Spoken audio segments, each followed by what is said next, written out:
Fuel smuggling persist in borders despite subsidy removal. Okay, so you'd recall that we were almost celebrating, including the presidency also celebrated the fact that Nigeria is no longer a Father Christmas to other countries. That after the removal of fuel subsidy, other countries, neighboring countries, are now buying fuel at higher prices because it was like Nigeria was subsidizing for other countries too. Then now what happened? The same fuel that we say that we're not buying for higher prices, the Nigerians are lamenting and crying. We also have it being smuggled to other parts of West African countries. And I'm just wondering, all right, to what end? Well, we'll look into that conversation very quickly. And then, hey, that conversation. So we gave you a full list of those Nigerians that were awarded, that were given that 2023 Diana Award, Roll of Honor, right? We'll let you in on them. And then just to let you know, still in concerning governance, Akpabio unveils Senate committees, names Adeola, Wada, others as chairman of Senate committees. Lagos, these are the hot topics. Let's take a breather. I'll be right back to begin to dissect them. And I'll let you in on who my guest is this evening. This is the Evening Rush, 90.3, Voice of the People FM. We'll be right back.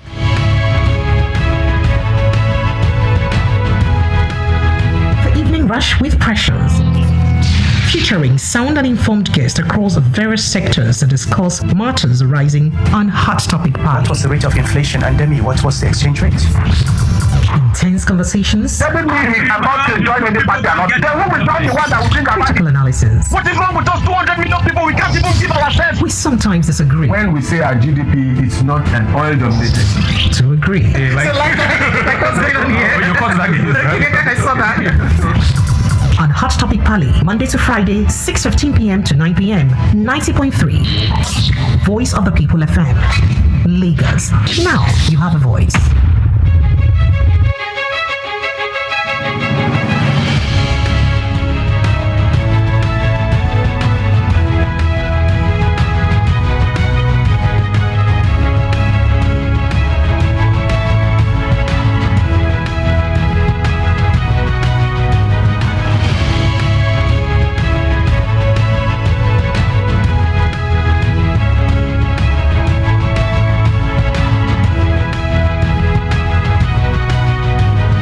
Lagos, you are welcome back. This is 90.3 Voice of the People FM's Evening Rush. All right, so I told you before, my name is Precious Enyi. So let me just make you welcome my very most important guest. If I not talk now, they will not see I'm talking. I should just go straight to my topic first before I call my guest. All right, so my guest is Dr. DG. Dr. DG, good evening and welcome.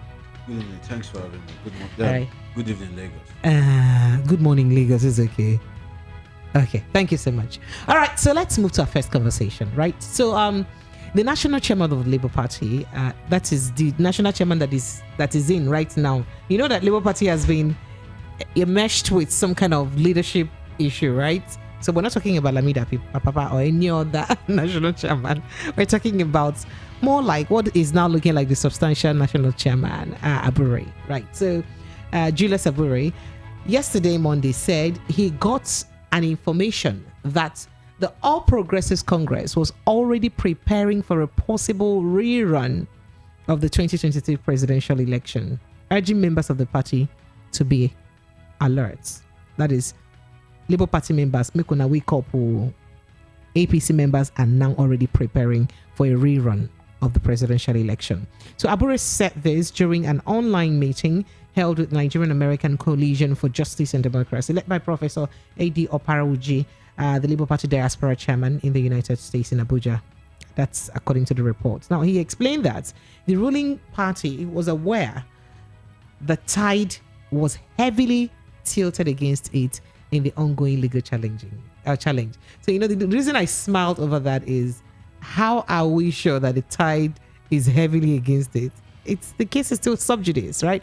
Okay, so he said, then the presidential election result as declared by the Independent National Electoral Commission. So they know that, this may not work in your favor based on what's, the INEC released, right?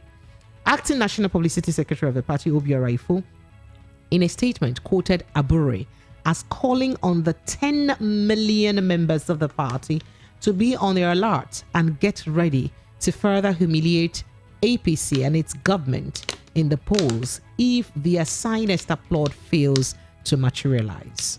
That's what it says. And then we should also be getting prepared, because since all those in government are already preparing for rerun, and we too, we should prepare for rerun. If those who are already in government are preparing for rerun, we too should prepare for it. We should also, we should not be taking unawares. So we will be needing your engagement and support on this aspect. If peradventure it happens today that the election is nullified, which is not what we are asking for, because we are asking for an outright declaration of Nigeria, of Peter Obi as the president of Nigeria. Now, we believe, this is quoting them now, he said, we believe strongly that we won the election, given the statistics we have, given the results we have. We are not expecting anything less than the declaration of Peter Obi as president of the Federal Republic of Nigeria. But supposing that didn't happen, as government is believed to be planning for a rerun, it will not also be out of place for us to prepare for a rerun election. Having said this by the side, I must say clearly that we have put all our evidence before the court. We are very hopeful that the tribunal will act in our favor. We are very hopeful that supposing the matter gets to the higher court, the Supreme Court that is, in this case, it will also act in our favor. We are keeping our hope and confidence alive. Now, in 9 months, we are able to change the political narratives of this country, and we must build on that success so that we can have a more formidable party that we can strategically position for the downtrodden people of Nigeria. So in his contribution in this discussion, okay, so basically that's what it is. So Dr. Moshola, I get to you. Is that Moshola? Yeah, Okay. Moshola did. All right, it's okay. So Dr. Moshola, I get to you very quickly. I just recalled that I called you by your other name. A case that is already sub judice, and we're already having prediction that there is likely to be a rerun. It hasn't even left the first stage of, the case, which is the appeal court, the tribunal in this case. So we don't even know what the verdict of the tribunal will be, let alone what the verdict of the Supreme Court will be. First of all, do you think it is ideal for parties to go about, with this kind of news to their followers that there is likely to be a rerun? Well, I agree with the Labour Party chairman, Abure, but I also have a point of departure. First, my point of agreement with him is he said the argument is for the court to declare Peter Obi as president. Now, you may look at it that it is impossible because he came third as declared by INEC in the election. But if you look at Nigeria's recent political history and the judgment of the court, it is not impossible, because if the court can declare this Imo State governor, Uzodimma, who came number 4 as Winner. as the winner of the election, So it's possible to declare. But you know how the court went about.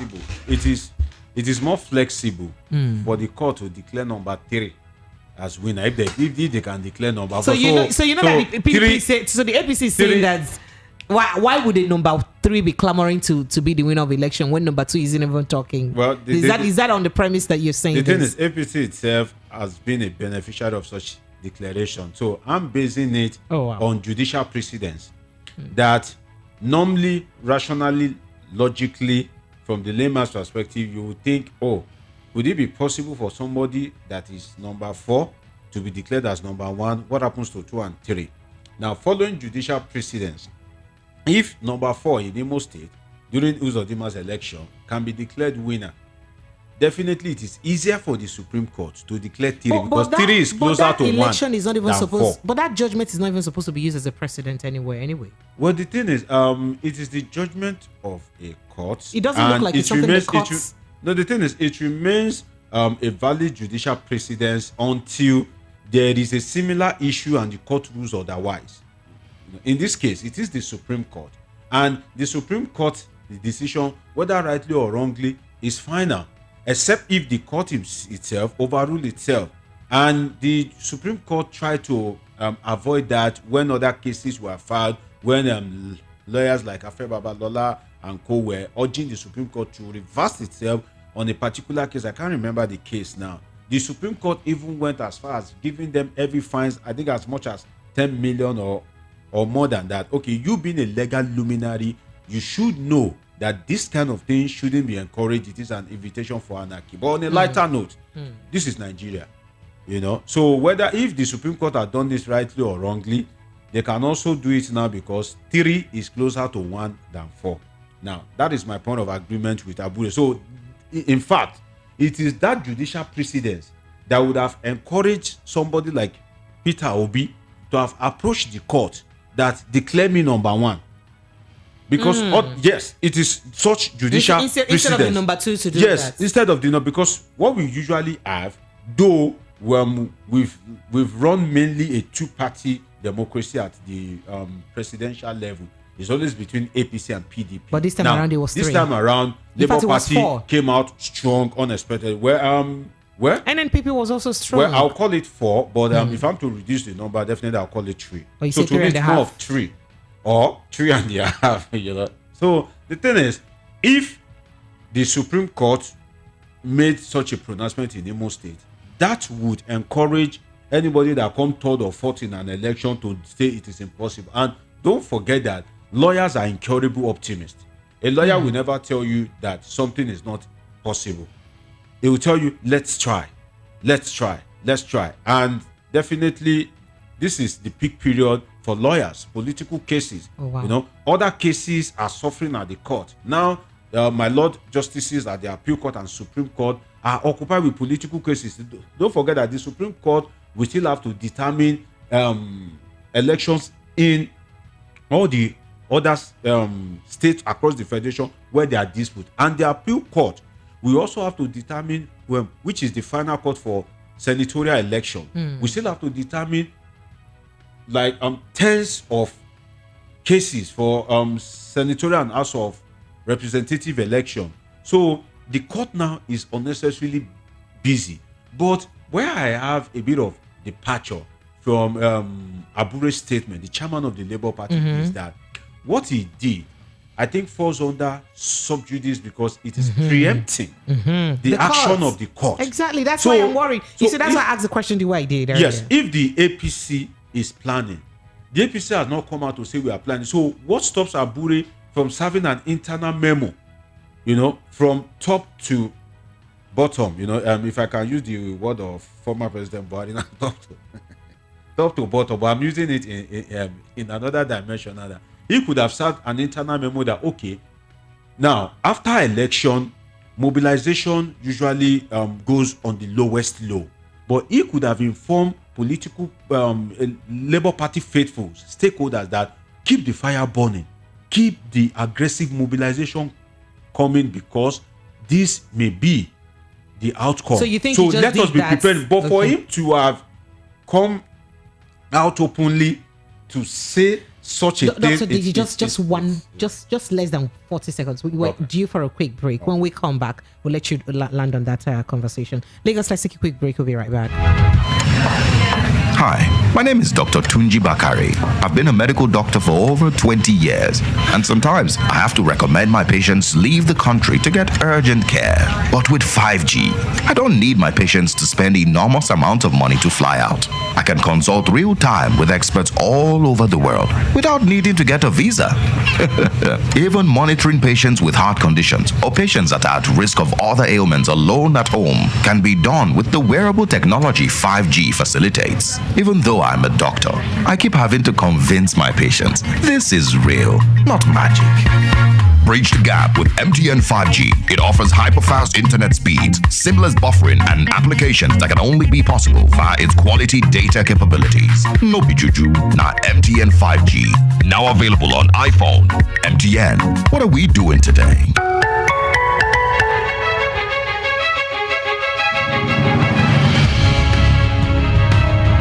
Lagos, you are welcome back. Apologies, we had to go on that quick break. You know what they say, we're Monday work now, where they chop, so now work chop, so we get to go chop small, come back. All right, so Dr. DJ, you were saying something about the actions of the Labour Party chairman Abure, on, you know, whilst announcing that information to the party faithfuls. Well, I think for him to have made such a statement, sincerely, because I think it should have been an internal underground thing that please try and keep the mobilization going. Don't relax, because if the judgment goes this way, we're going to need such mobilization. So it's not everything that you come to the media and say, most especially if you hold a sensitive position and if it is capable of causing anarchy in the polity. Now he is preempting the judiciary. A Senate claims, I think he himself will be dragged before a competent court of law for subjudice, or maybe I'm preempting the judiciary, because having hold such vital office, it is believed that he knows, because if that's why they won't just pick anyhow person like one riffraff or ragtag to come and occupy such an office. They will look for skills, competence, orientation, experience, which I believe he has. So for somebody like that to have come out to make such a sensitive statement at this point in time, I think it's not something that should be tolerated or commendable at all. All right. Okay, so Lagos, let's move to our next conversation very, very, very quickly. Still talking about, this subjudice case. So following the pieces of evidence tendered in court at the Presidential Election Petition Tribunal against the presidential candidates of the All Progressives Congress, who, by the way, is the President, Bola Ahmed Tinubu, by various witnesses, the Director General of Good Governance Institute, GGI, and one of the leaders of the Obedient Movement, Mr. Marcel Ngubehei, has asked the court to declare Peter Obi the winner of the 2023 election outrightly and save the country another round of spending and agony. That is another round of election, right? So, and then he said he's also he's a Sloan Fellow of Strategic and Leadership Management at the London Business School, IBS. He made this known in a statement issued yesterday in London. So he said, after careful consideration of the proceedings of the Presidential Election Tribunal in Nigeria and Abuja, without preempting judgment, he expects the courts, he said, plural, not courts. He expects, perhaps preempting the Supreme Court already, he expects the courts to help the country move on by ordering the Independent National Electoral Commission, INEC, to withdraw the certificate of return issued to Tinubu, candidate of the All Progressives Congress, and issue a fresh one to Peter Obi after a careful recompilation of all the results of the 2023 elections, from polling units to polling units all the way up. That's what he said. Then he said the courts have the powers to recompute the election results as was done in Imo State and declare a rightful winner. I was waiting for that Imo State thing. That's what he said. He said that this movement in Nigeria's history, he said that at this moment in Nigeria's history, rather, with the advent or advancement in digital technology and the technical ability to store digital records of evidence and events for decades, what happened on February 25th, 2023 in Nigeria cannot be wiped away in history, and that the entire world is following the court proceedings in Nigeria, not just Nigerians, that it's, it has the attention of the entire world. And then he says, gathering a, retinue of digital evidence that will last decades, the court cannot afford to put itself in a difficult situation in history. So all the evidences are clear. That's what he said. And then the European Union election report has also come out to declare, to clearly corroborate what we all know transpired in Nigeria, what everyone knows. That's what he keeps saying, or what he said. And then he said, it is the people that determine who lead them. And then he went on and on. And then he just said, bottom line, declare Peter Obi winner. Don't waste Nigerian resources. That's what he says. Well, I'd like to take your take on that. The thing is, I won't ask the court to declare a particular person winner, but I think it will be logical.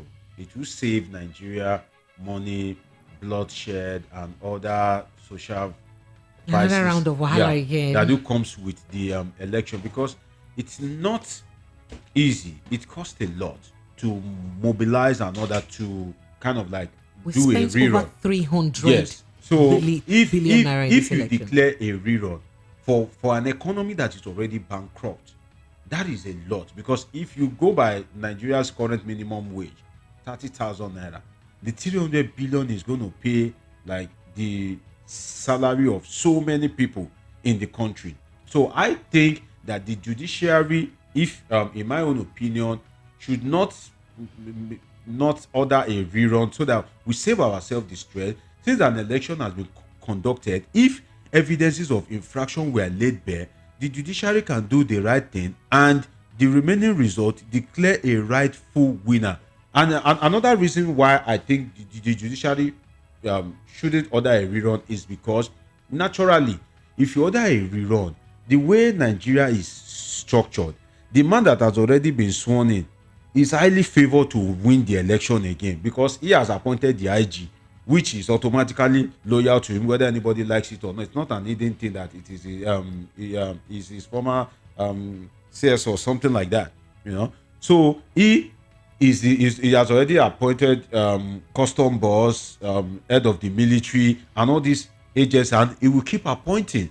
So these agencies are major stakeholders in the conduct of election. So definitely the election itself would have been flawed even before it started because one of the contestants in that election has already been highly favored based on the appointment he is empowered by the Constitution to make. So you think that there won't be even equal playing ground? So there won't be equal playing ground because now you just appoint someone. Definitely the person that you appoint knows that if you lose, there's high probability that he too is going to leave that office. For example, if a rerun is conducted and Atiku Abubakar or Peter Obi emerge, definitely the IG Egwuatu knows that he will be fired. It's an automatic thing because the new president will appoint someone that is loyal to him. He won't retain Egwuatu. So Egwuatu indirectly, his hands would have been tied. He will be working not just for the loyalty to his boss, but to also save his own job, to elongate his tenure in that office. So there's already a conflict of interest. So what the Supreme Court can do, or the appeal court, as the case may be, is to look at the result. So thereby we save ourselves the stress and the pain of conducting another election, because election, whether we like it or not in our climb, election should be a carnival. But here it is not a carnival. It comes with so much pain, sorrow, tears, and blood. So the judiciary in its wisdom can save Nigeria that stress by just looking at the result and declaring someone as the rightful winner. Now, declaring someone as the rightful winner would put whoever is declared in a good position to kind of like take both steps without having to align with people, because whether you like it or not, the police are very powerful when it comes to conduct of election. If you have a police friend or family, if you sit down with them and they tell you the role of police in conducting election, just looking at it superficially, you know that they are a powerful agency in the conduct of election. So if the head of the police, whereby a regimental organization, whereby it is a command and control setting, go you go, come you come, which fella tagged this zombie. So in that kind of situation, it is only logical if the court looks at the evidences before it and takes a rightful position about the declaration of the winner. Now, the declaration of the winner saves a lot. If a declaration is made, whether you like it or not, it becomes a law. We already have a precedent. So the situation is more easier to manage. But if you say go and do the run, definitely you have heightened tension in the politics, because the political gladiators will go all out to kind of like begin to do their permutation, which at the end of the day, if they win, it is the people that will still suffer, because the money they will use to conduct that election, to do vote buying again, when they get into office, it is still the people's money. They will get their money back with interest. So it is better. And that is why I support former President Jonathan's argument that we should have a single term of 6 tenure. of 6 years. Because Yes, if you look at it now, May 29, the tribunal proceedings is going to last as long as 180 days or more. So that is It's like about 6 months. plus or minus, let's approximate that, okay, a year. And the way Nigeria election is structured, based on the law passed by the Senate, presidential candidates would have emerged months before.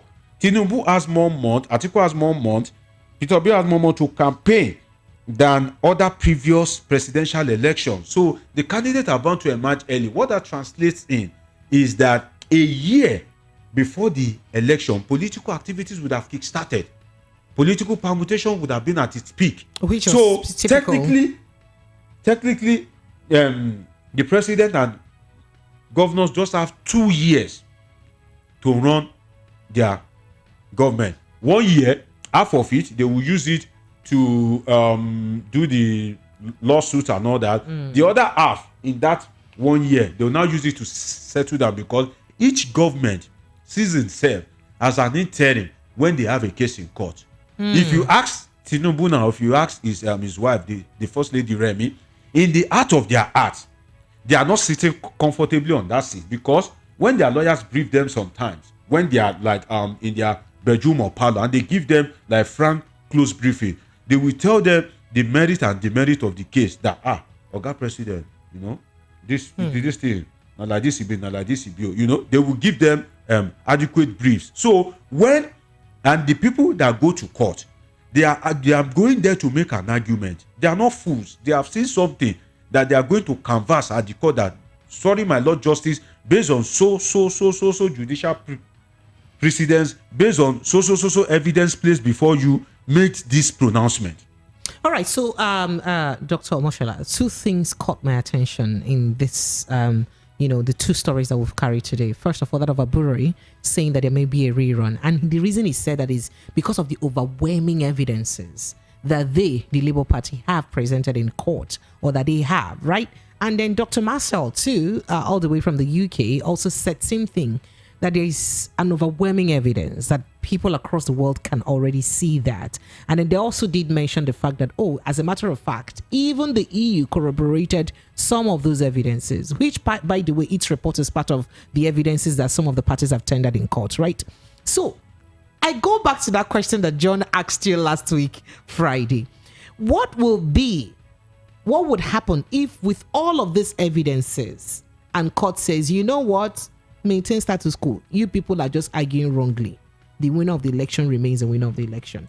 What would happen? How overwhelming? Because everyone is claiming now that there is a lot of evidences. The EU have said it, and you support. You said that day that you support exactly everything the EU said. That is a matter of fact is visible to us. And then Dr. Marcel has spoken, Abu has spoken. Everyone is saying that. So with all of these that you guys are saying, and then the court goes ahead to say that, you know what, your evidences don't matter. The person who won the election remains the winner. What then would happen? Well, first, how overwhelming an evidence can be or is can only be determined by the court. It's the court that will determine, this evidence is overwhelming or weighty enough for us to take not individuals decisions. Okay. But the implication is that now it can lead to anarchy if social expectation has been risen in a particular way.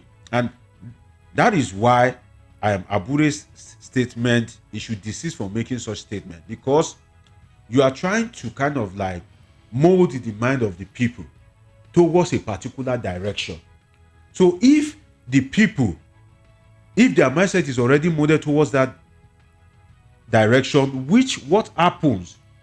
There are facts that support your claim that, okay, like the report of the EU, but like I said, whether that is overwhelming enough depends on those that sit, on judgment for the case. It is not left for us or Abure to make such pronouncement. But the thing is, if the judgment goes against public opinion, which the court is not bound to make judgment according to public opinion, it's according to evidence. But from public opinion, but let me just say something. As much as the court is supposed to make judgment based on evidence and not public opinion, it must also make judgment that would be perceived by the public that justice has been served. if the court reasons the way you reason, they won't declare Ahmed Lawan and Senator Godswill Akpabio as valid candidate. So that shows to say that the reason of the court sometimes is different. They have the court is way of meant reasoning. to serve justice. Yeah, the court to be is just sure to that serve justice is served, and not just served, but justice is perceived to be served. Well, the thing is that justice in this case has a conceptual meaning. That is why. Now, I mentioned you are that looking what at would happen with all of no, these you are evidences looking at and then, no, you are looking at the literally meaning of justice. To the justice that delivered the judgment, justice in that case is declaring Akpabio and Ahmed Lawan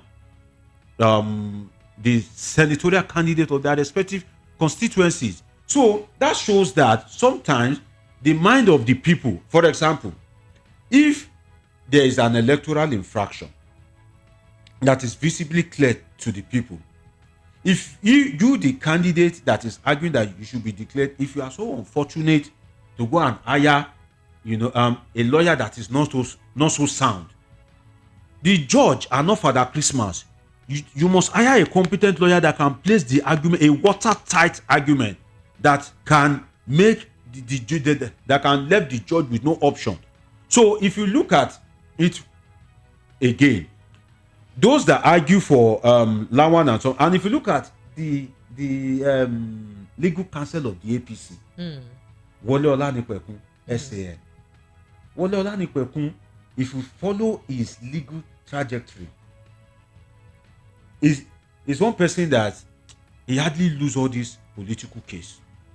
That's one of my fear in this election. You can read about him. And the Labour Party will also argue that their legal counsel, the head of the legal counsel, Exactly. San Levi, has also never really lost any That case is too. why. So then what happens? That's what I'm saying. There must be a first time for everything. Yes. Right? Now, it is a watertight based on, if you look at the antecedent of Peter Obi himself.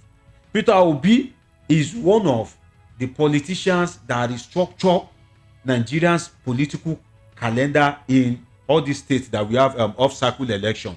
Ekiti, Ondo, Anambra, Edo, those states. Because the judgment that favored Peter Obi set the precedent. So now, if you look at it, now, Peter Obi has an antecedent of being represented by good lawyers that make sound argument, because it is not easy to convince the court that, okay, if you declare this person winner, the tenure of the person should start counting from the day it is declared winner. So that is like, a kind of like semi-constitutional amendment in its sense, So for them to have made such argument shows that those lawyers are sound enough. Now, if you now look at it, the APC also has its strength in the sense that if you look at Tinubu, he has never lost an election. Now, if you now look at his legal counsel, Wole Olanipekun, is vast. It's so vast. So it makes it interesting. And that is why you as a judge, you even want to tread carefully. Because even if because the judge, they are human beings themselves, they would most likely, if they don't have any political bias, they didn't fall from heaven. They have wives, they have kids, they have friends. So the judges themselves are not immune from social pressure, social influence, favor and disfavor. If anything is to go by, the statement by Senator Bukachua recently shows that even the judge at the highest of the court are not immune from social influence. Now, this is not even social influence. This is not family influence. This is husband influence. And now, to not think that the husband influence is so strong in a polygamous home, underline, because Senator Bukachua, we have maybe 2, 3, 4 wives, as a Muslim from the north, which is more like a customary practice. So for him to still have that much influence on his wife shows that the judges themselves are not immune from, social pressure, husband pressure, wife pressure, and all that. Still denying that. The Justice Bokachua is still denying that she never favored anyone. But the thing is, I don't expect her to come out and accept. But the husband made the statement voluntarily, based on the fact that the husband was seeing the ticket, the senatorial ticket of his constituency as his, if I can use the word, his birthright, that haven't done so much for the party that, okay, whether the election is rigged, free and fair or not, I've been able to corner my wife as the president of the Court of Appeal to make judicial pronouncement, to select favorable judges for my fellow colleagues, which keeps us strong in the National Assembly and across, the country as a party. So he believes that haven't done so much in his own view behind the scene, that he should naturally be awarded the ticket. But when he was denied the ticket, or he lost the ticket, he felt aggrieved. He decided to pledge his allegiance to another platform. So it is out of that, if I can use the word displeasure or anger, that he made that pronouncement. And Senator Bokachua, to the best of my knowledge, doesn't have any history of mental disorder, derailment, or something. So if we are to look at it, and look at his words denial too. There's this Yoruba adage that Ajekela no Mokulene, like which died, which confessed yesterday, child died today. Who doesn't know that is the witch of English yesterday? Would say, the way a baby cries at night and witch dies in the morning. So. Yes, the adage is. But if we look at it naturally, based on our society, influence plays a major role in most of these key offices. Can you collect contract in Nigeria without using influence?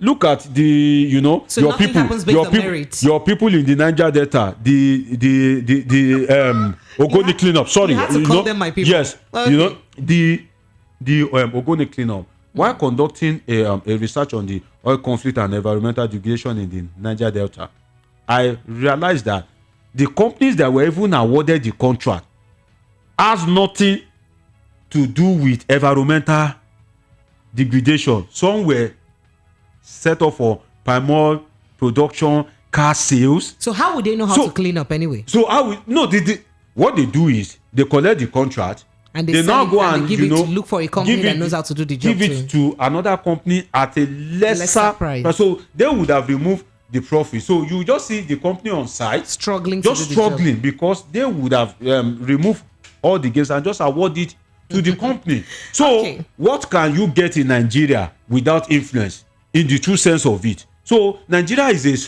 society whereby if you are a first class graduate, if you don't know anybody in that office, that top class or past product will come with one letter or something, signed by one politician or senator or something, and that top class will get the job. That's the sad reality of our country. So is anybody surprised that Senator Bokachua will influence his wife? Is anybody surprised that the wife would subject to that the wife allegedly subjected to such influence? The intimacy between husband and wife cannot be underestimated. But I don't want to. I like the smile in your face when you say that, and the twinkle in your eyes. Yes, no, it's true. During bedmatics, wow. What do you expect? My dad do this for me. We dare say no. Lagos, this is not about bed matters anyway. So the phone lines are open. We'd like to take your thoughts and reaction on this conversation. It is 0700 903 903 903 0700 903 9039 for WhatsApp. So if you're watching on YouTube, you're in the diaspora, you'd like to chime in on this conversation, it is 0700 903 9039. That's the WhatsApp line. You can just call, so that is toll free for you, right?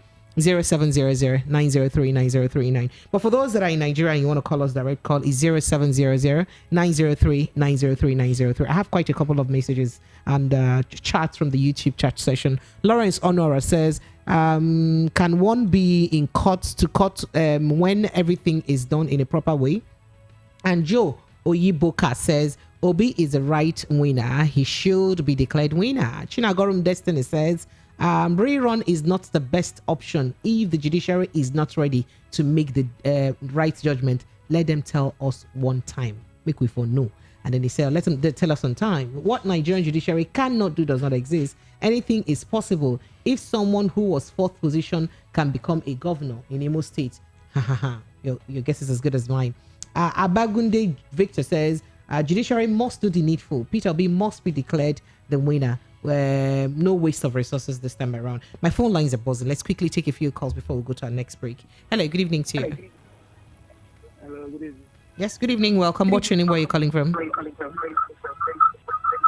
All right, so I think you're not ready to talk to me. Your phone line is still very, very off, and I'm sorry we can't talk with you with that phone line. 0700903903903903. So this message says, "Good evening, Precious. Your guest has said it all. Having a rerun is off no use, cause we will still have same INEC chairman on seat. Current president has appointed so many people that will work for him. All this he's sacking and employing is a game plan." And he said appeal court should save Nigeria the stress and funds and crown the rightful winner. Precious, if Supreme Court can see all the evidences and still retain the president, then no, our country is something else. Finally, please, is the news circulating about 2 weeks seat at home real? If it's real, please let's do the best of we. Okay, so he said, please let the government release this man at once and for all. We are enjoying the program here in heaven. Official from Ago Palace, you're in heaven, Abi. I pity you. And then this says, good evening, my dear voice of the people, crew members. There should not be a rerun of presidential election at all. APC will use law enforcement agents against the people. Labour Party shouldn't even talk of rerun at all. The winner of the 25th February election, presidential election, should be declared. We don't accept anything other than that. Declaration of the rightful winner. That's what Austin said. That rerun, it's not going to be good for the country. And then this says, good evening, Precious. Your guest is wrong entirely by saying the president must come out top if there is another rerun, because he has already appointed the Inspector General of Police and Service Chiefs. No, that's wrong. There will be no tension because the masses are furious or embittered with the APC's draconian and deceptive policies. Many companies are in decadence. The masses are hungry and angry. The evidence by the opposition parties are overwhelming, so glaring, like a 7-month pregnancy. Without justice, no peace in this country. Nigerians are waiting and watching. Leo Taiwo from Ojo Alaba sent in that message. Oh wow. Lagos 0700-903-903-903 remains the number to call. Let's take a quick break. We'll be right back to continue to take your thoughts and your reactions on the conversation. 0700-903-903-903. After this break, we'll be right back, Lagos. Stay with us. Whenever I tell people I'm a full-time master student and a content creator, they go, huh? How are you able to do both all at once? You bewitch? No be juju. Na MTN 5G. Ever since 5G came into my life, I've been on cloud 9. I get to take my classes online in real time and upload my videos before you say Jack Robinson. Even Babe isn't left out. Our long distance is waxing strong. Hello, babe. Can you hear me? Your video is frozen again. We don't do that here, because life is a breeze. Experience the wonders of MTN 5G. Hyper-fast internet connection with no buffering, zero lag, and quality data capabilities like never seen before. No bijuju, not MTN 5G. Now available on iPhone. MTN, what are we doing today?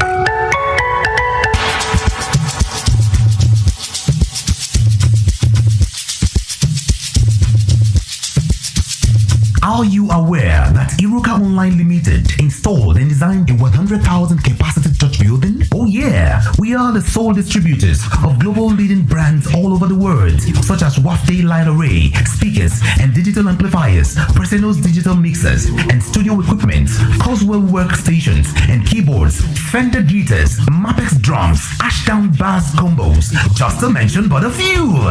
We offer flexible payment plan handled by our financial department with 24/7 customer care support system. You can visit our website on www.iruka.com to avoid buying fake products. You You can also visit our showroom at number 36, Lagos International Airport Road, beside Golden Tulip Hotel. Iruka, never settle for less. Are you looking for the perfect getaway? Look no further than the luxurious accommodations at Airport Golden Tulip Hotel, number 42, Muritala Muhammad International Airport Road, Lagos. Relax and unwind in a beautifully appointed rooms featuring all the amenities you need for a comfortable stay. Whether you're traveling for business or pleasure, our attentive staff is here to ensure that your everyday need is met.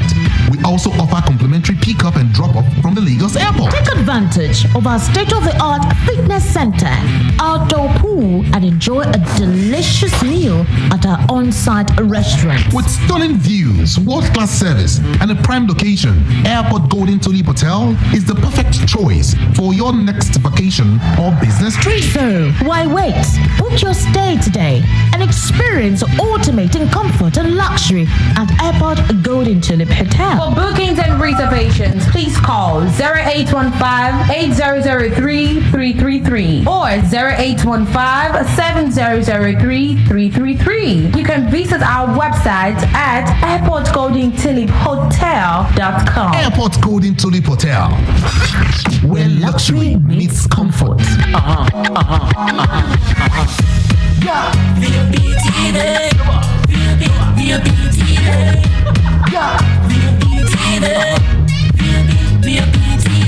We have been serving you hot and fresh content on radio, and you have been loving it. Now we're taking it further. Catch us live on YouTube at BOP TV for all the juicy content you can't resist. Talk shows, exclusive interviews, news, lifestyle, and more. It's all about you. BOP TV, show up, speak up. The award-winning pizza in the US is now here in Nigeria. Ladies and gentlemen, I present to you Romeo, the pizza champions, and Coldberry ice cream, delights in every scoop. Visit any of our outlets and feel the rich taste from the pizza champions and Coldberry ice cream at 11 Road by First Avenue, Festac Town, 28 at Denira Ogunsanya Street, Surulere, 13 Admiralty Way, Lekki Phase 1. Romeo's Pizza and Coldberry ice cream. Romeo, the pizza champions.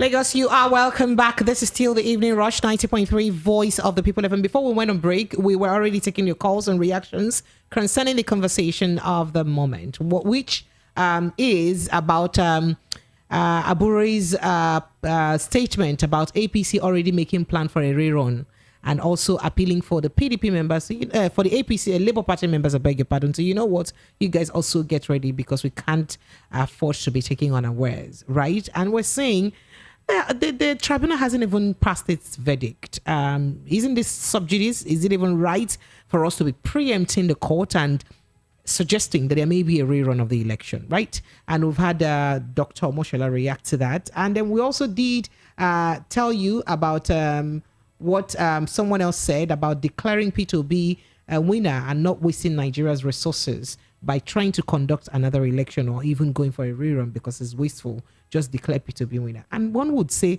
okay, so P2B is number 2. Why should they declare him winner and not declare the number 3 rather? Why should they declare number 3 winner and not number 2?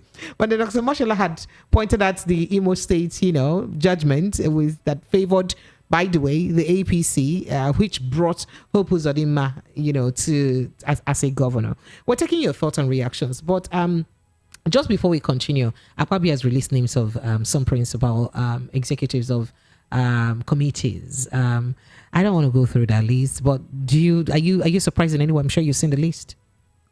Are you surprised?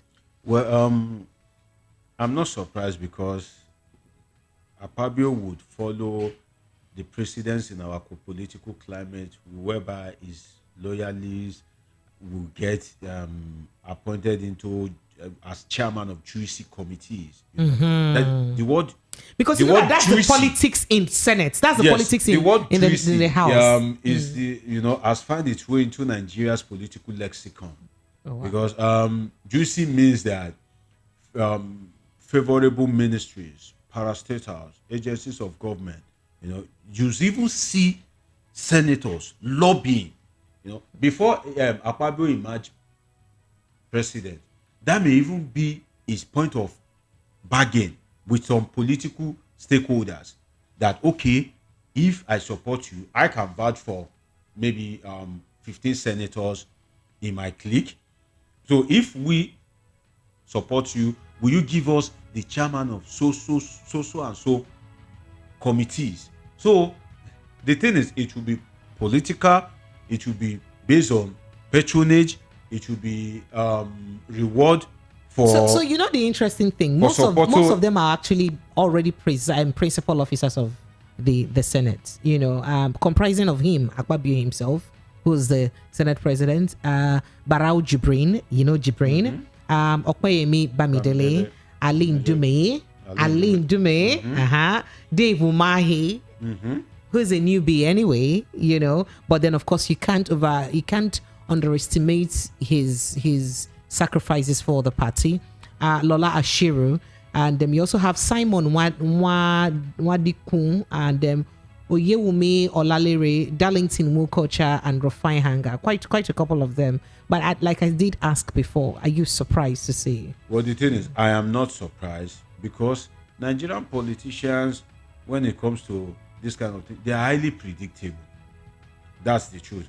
For example, when Akpabio was to announce the principal officers, one would have thought that in the interest of justice and fairness, he would have made this former governor of Abia State, Ojus Okalu, that Ojus Okalu would have retained his position as one of the principal officers, having been more experienced and having been of the opposition camp, because Ojus Okalu was to deputize Yari if Yari had emerged. But because Yari didn't emerge, he sees it as an automatic failure. That is why the deputy Senate president emerged unopposed. If Yari had emerged, Ojus Okalu would have vowed for the office of the deputy Senate president. But instead of Akpabio to kind of like practice inclusive politics, he chose another person that is in his camp. The implication of that to the leadership of the Senate is that the Senate as it is now can be divided into 4 parts.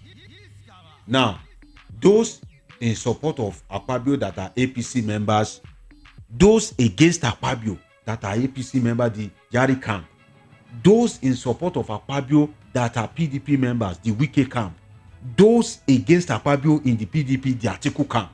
So it would have been strategic if, and then the Labour Party guys that are here and there and divided. If it would have been strategic if Akpabio tried to score 1.5, but as it is, he had only scored 1 out of the 4 halves. But do you blame Akpabio totally now? Because remember that there's been an overwhelming influence of the executive in what played out in the House. No, the thing is, if the executive puts you in power, definitely, that's the thing. So do you think it was even his making in the first place? Don't you think that it would have been the executive who probably made those nominations and said, you know what, this is what we want and that's what is going to play? Well, one cannot rule. Can you rule that out? Exactly. One cannot rule that out, but I believe that Akpabio, being an experienced politician, can also kind of like make such argument presented before the executive, so that his leadership in the Senate can score 1.5. Remember I said we have 4 halves.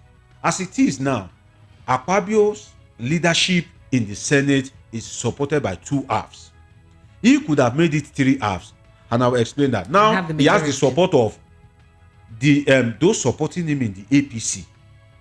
And those supporting the presidency, that's those supporting him and the president. Those supporting him in the APC are also the supporters of the president, which he has extended out of fellowship to by appointing Okweyemi Bamidele, who is, obviously one of the political boy of the president. So it shows that he and the presidency are in alignment, even as against the interests of his party as asserted by the chairman of the party, Abdullah Adamu. But what I'm trying to say is, Akpabio would have strengthened his leadership if he tried to gain the support of three halves.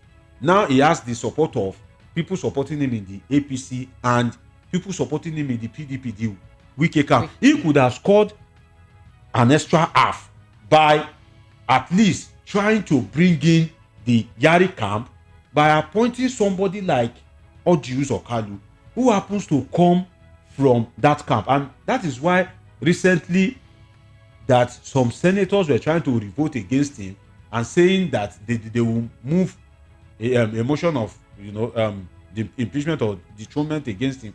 Whether that is quite easy is another ball game entirely.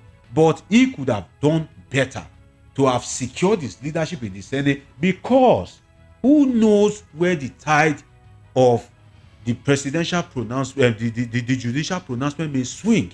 That is why he must have tried to kind of like balance things and also gain some of the support of the Atiku camp, such that if the judiciary pronounce Atiku the winner, the Atiku camp, which will emerge strongly, which some of those supporting him now will cross carpet to, even if they don't change political party. That Atiku camp will be comfortable with his leadership.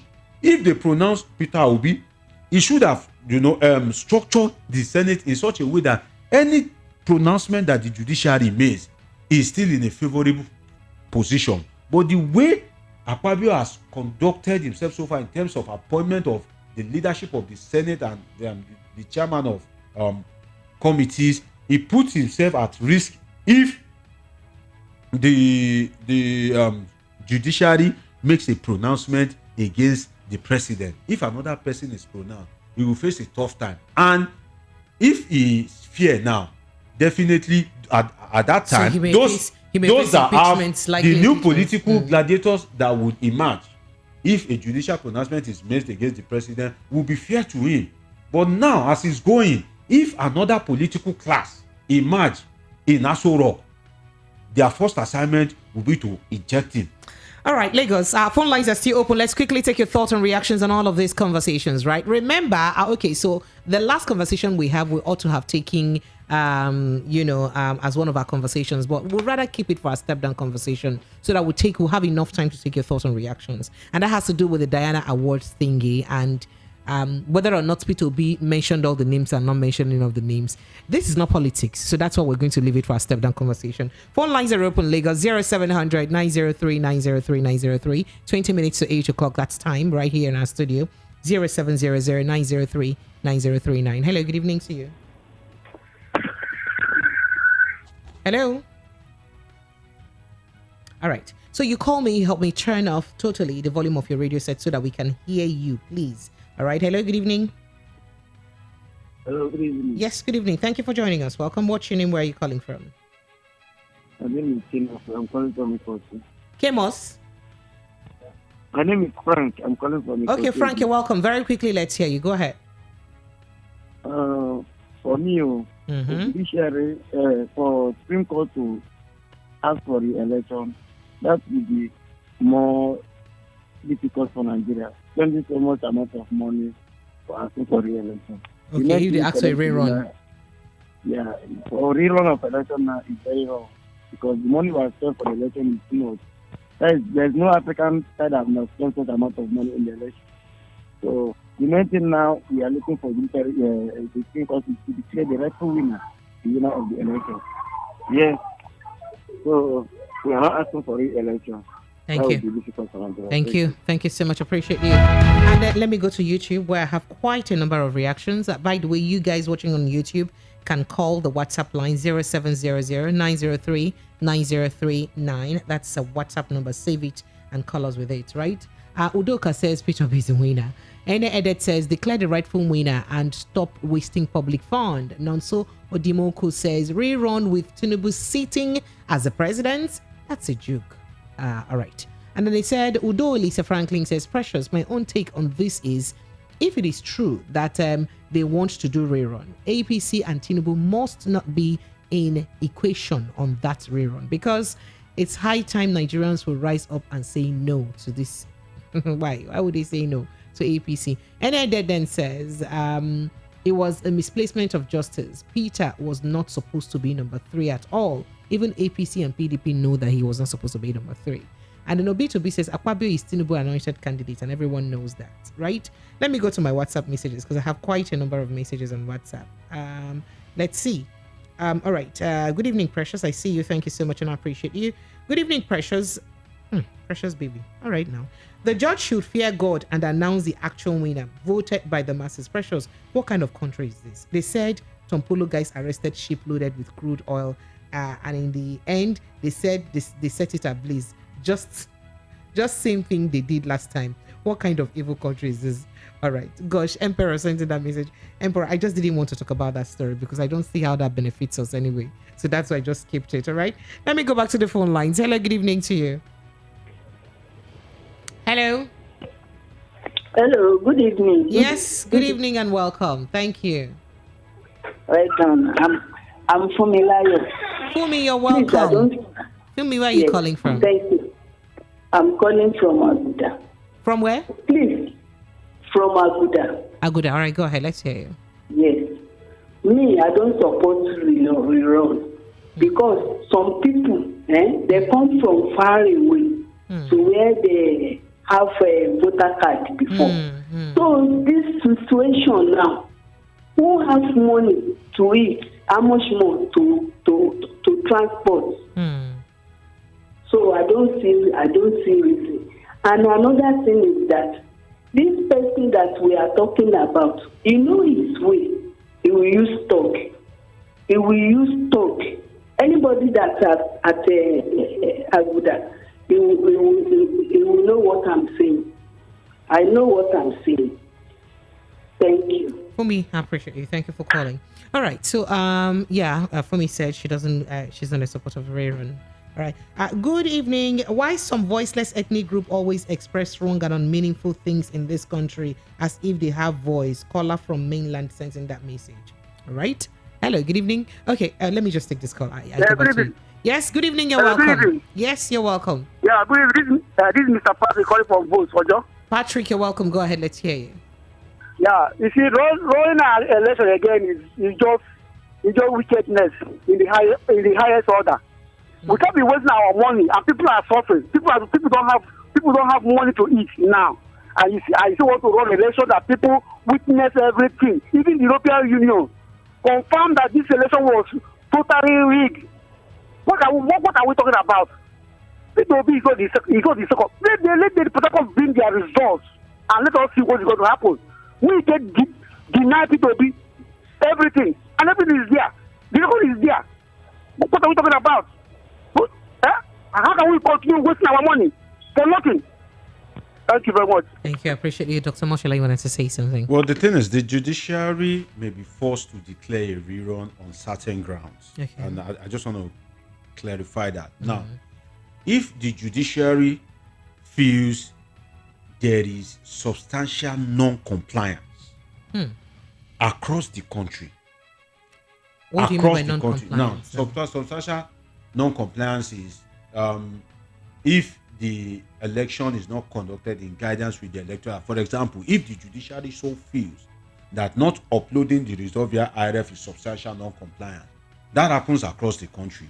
They may say, no, go and fix that portal and act according to the electoral with the same INEC chairman. I'm coming. Like people are saying. I'm coming. And what you promised to deliver. So the judiciary now will now compel the INEC chairman that this is what you must do. But the truth is, man operates technology. Technology only makes the life of man easier. So even if you say, okay, go and use technology, it is still human beings that will operate the technology that would set it up. So technology is still subject to manipulation. But if the judiciary is confused that there's substantial non-compliance across the country, they can declare a rerun by saying that, okay, this election is hereby outrightly cancelled. Another ground where the judiciary can declare a rerun is if there is partial non-compliance, and if that partial non-compliance translates into significance. And I will explain that. For example, the case of Rivers State.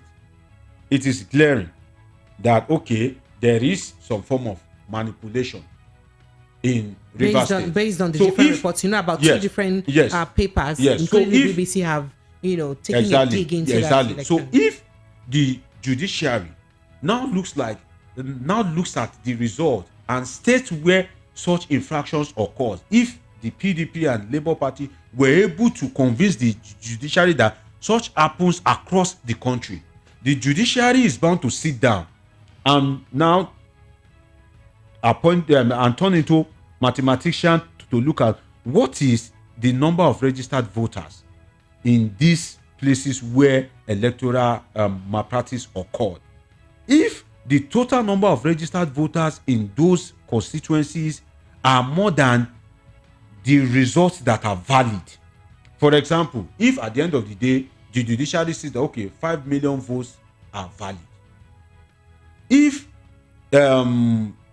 eligible voters that are liable to vote where infractions occurred and every other form of malpractice, denying voters the right to vote, thuggery and all that, if the judiciary looks at it and sees that in all these places across the country 7 million votes can emerge from there or has been affected, the judiciary is bound to declare a partial rerun.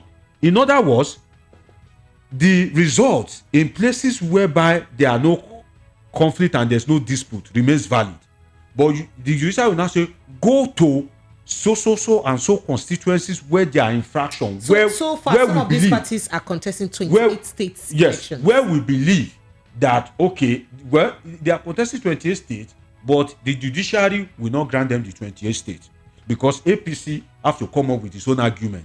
So it will now be based on the fact presented before the judiciary. But if there is partial non-compliance in some areas in the country and the vote that is affected or can come out from such area is way more than the valid vote recorded, then the judiciary will say, for example, a state like Rivers State, go and conduct another presidential election in the whole of Rivers State because the result of that state is totally in dispute based on the research of the BBC and what we've seen, that is allegedly evident. All right.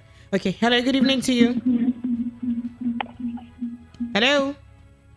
All right. When you call me, please do well to turn off the volume of your radio set. Please, I beg you. It's an appeal. I'm not even angry. I'm just begging, right? Let's just learn to do the right thing. All right. Hello. Good evening to you. Hello. Yes. Good evening. Sorry, this is Fumi. I called back. Okay, Fumi, very quickly. Sorry, I want to ask one question. Say the result, the figure that they see to announce the person that is in. Why ANEC did not provide it? At least we have the report with him. What did he use to declare? That's what they're saying. They have it now. So even the European Union has said that INEC is yet to tell, to publish how they came up with the winner. European Union said that, but I'm sure that, of course, INEC would have presented that to the court because INEC is also a defendant in the case. That is what we need. We don't need to go to suffer anymore. I appreciate you, Camila. I appreciate you. All right. So this message says, good evening, Precious. As the chairman of Readers Association of Nigeria, RAN, we refuse a rerun of any election in Nigeria. Tinubu has hit the ground running.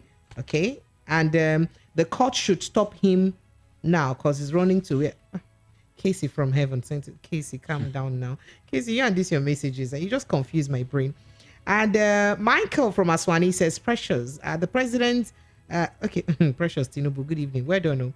My regards to your guest. Yes, on the rerun of election is a no-go area because who is the INEC chairman? Who is the president? Who is the coalition officer? Who's the errand boys? You mentioned a lot of things, but I'm not going to say them the way you mentioned them. And then he said, impunity, he said, rerun will be impunity to election in Nigeria. That's what Michael said. All right. Let's see if I can take a few more messages. Then he says, wow. Okay, Dayo sent in that message. Dayo, your messages can be so much. He said, good evening, greetings to your guest. As Nigeria is now, we don't need any rerun because Nigeria has sacrificed Okay, you know what? Let me just take a call. I'm coming back to your message. Just give me a breather because your message is always clamped up. Hello, good evening to you. Yeah, hello. Yes, Precious. Yes, Good evening. Welcome. What's your name, sir? This is Mr. Tony. Tony, you're welcome. Tony, you're welcome. Go ahead. Let's hear you. Yeah. Sorry, I just finished listening to the topic of yesterday, but coming on this one, I don't think Nigerians has any money for this rerun. I don't know why they are bringing it up. If from what the European Union said about the INEC not coming up with their back server, everything they say they have to put in the back server. Why can't they come up with those things? Because they are finding it difficult even to do 1 + 1, which is 2. Their own 1 + 1 is, I'm sure, is 5. Why are they going about the rerun? If the court knows the person that won, and the one thing that these people don't understand, Nigerians doesn't care. What Nigeria cares is that if it is Tinubu that won it from every uploading anything there, Nigerians will go with it. So can these people come out with the person that won it? This is just like a game, and you know the winner, or a football match. You watch it and you saw how the goal was scored, and then you go back home and then say these people played well, they won. But not when something is done the other way around. That is where many people are not happy in Nigeria. And if coming to the whole thing, the situation, when they do the rerun, look at the condition there in Nigeria. One pound is now 1,015. It got high at some point, you know, right? Naira. Yeah. So at the end of the day, where would they get? I know Nigerians will go. There are some who will come out and then to see that there is a change in things. But at the end of the day, I'm seeing that a rerun will cost more money. All right. And then when these people come back again, they will do everything to get this money back. All right. But again, thank you for yesterday. That was a great topic yesterday. Thank you so much. I appreciate you. All right. So let me go back to your message, Tayo. You said that because Nigerians have sacrificed their time, money, and suffered, even some have died in the course of this election. It has been sorrow, tears, and blood, right? So people are desperately waiting for the court. Even some have ready their baggage that if the right person is not put into the government president election, they will be ready to jackpot to another country. You said a lot there from Fagba. Thank you so much. You know what? Let's take a quick breather. We're due for a 1-minute break. We'll be right back to continue taking your thoughts and reactions, Lagos. Hey, my name is Alex. I've been a content creator for a while now, and I always try to innovate to keep my audience entertained and engaged. When 5G came into Nigeria, I thought it was all noise, like the normal hype, gang, and all that noise. But boy, was I wrong.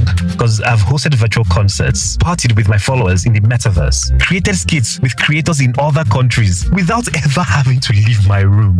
I can shoot a movie without being on set. Hey, now that's a godsend. With all the money I've spent on cabs this year. If there's one thing 5G has done right, I would say it's made it easier for me to do me. With MTN 5G, it offers hyper-fast internet speeds, seamless buffering, and applications that can only be possible via its quality data capabilities. No pichuchu, now MTN 5G. Now available on iPhone. MTN. What are we doing today?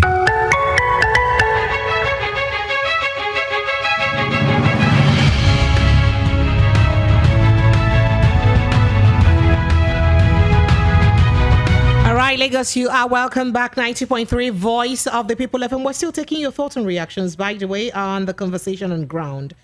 So this message says, Precious, can Supreme Court sack INEC chairman if there is a rerun?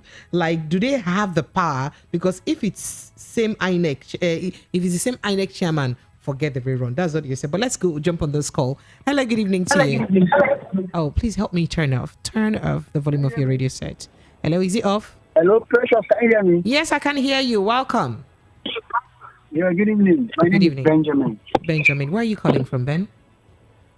I'm calling from Lagos Island. All right, Benjamin, you're welcome. Go ahead, let's hear you. Okay, my take. I heard you're talking about rerun or Rerun. Well, I did not just talk about Rerun. Perhaps you did not listen from the beginning. So there's been a headline to that effect. Yes, I actually did not listen from the beginning, but let me just contribute this. Hello? Okay. Go ahead. Are you with me? Go ahead. I can hear you. Okay. What I feel should happen is, if they do a rerun with this same INEC chairman, it's just a waste of taxpayers' money or funds. If truly they want to do a rerun, for my suggestion, what they should do, I can what hear they you. should do is the appeal court should suggest that all INEC national chairmen from all the 6 geopolitical zones should step aside. Then they should appoint former chief justice, retired, 7 of them, 6 from 6 geopolitical zones. Those from the south will move to the north. Those from the north will move to the south. They will not be the INEC. Then among them, they will choose one person that will announce the final results. Anything short of that, these same people will manipulate the whole process with the military, the army, the police, and every other thing, and nothing will come out of it. I am telling you, that is just it. All right. For me, then they talk for our normal local balance. Talk. Goats. They say goats, not be born sheep. Sheep, not be born goats. Goats, you always born goats. All right. Thank you so much, Benjamin. I appreciate you. Okay, that your mathematics here. That is especially about the moving of the INEC chairman, right? All right. So this message says, quite lengthy. The Labour Party are living in dreamland. The same way they campaigned on social media, won election on social media, and now they are calling for a rerun on social media. Precious, please tell us some of the overwhelming evidences and tell us where the EU report said Tinubu didn't win the presidential election. We keep allowing the Labour Party to go around town, misinforming people. And then you also say preempting the tribunal too. All these tactics and other attempts didn't help them during the election, and it won't help them now. You cannot bully the tribunal to give judgment to your favor. Peter Obi didn't win the election. The earlier we know that, the earlier for peace we have in this country. And then you said, please, IREF does not determine the result of the election. For those thinking that a result must be uploaded to INEC. Then you said, it is what it is from results from that that is posted to it. I don't get your point. I said, the IREF. The Labour Party should not base their case on transmission on IREF, but what is on the form E8 or EC8, you mean? They need their pooling agents for this and not shouting IREF. Interesting take. Let me go back, Jajali, to my phone line. Hello, good evening to you. Hello, are you there? Okay, so one of remember that the INEC chairman, not INEC chairman now, Festus Okoye had once said that why are people basing their judgment on the fact that INEC was not able to upload to the IREF at that time because they had glitches. That's the fact that you have polling unit agents in every polling unit is enough evidence for you.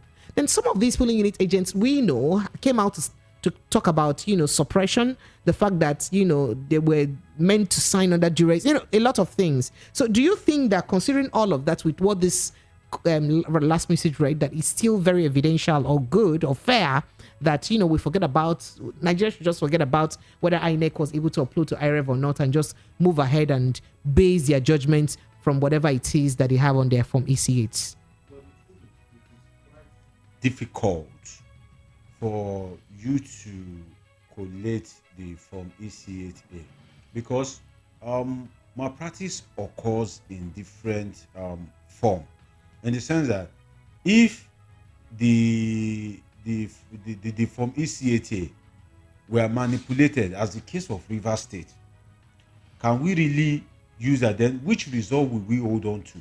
Okay, all those errors that were correct. Yes, all those errors, glaring errors. So in other words, this is a Form EC8A, but it is glaring that from what their is, audible to the deaf and visible to the blind, that why is there this kind of altercation?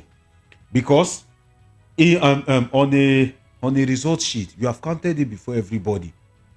The APC logo is there, PDP logo is there. So even if you make mistake, should it be that you will now kind of like make mistake for the three major parties?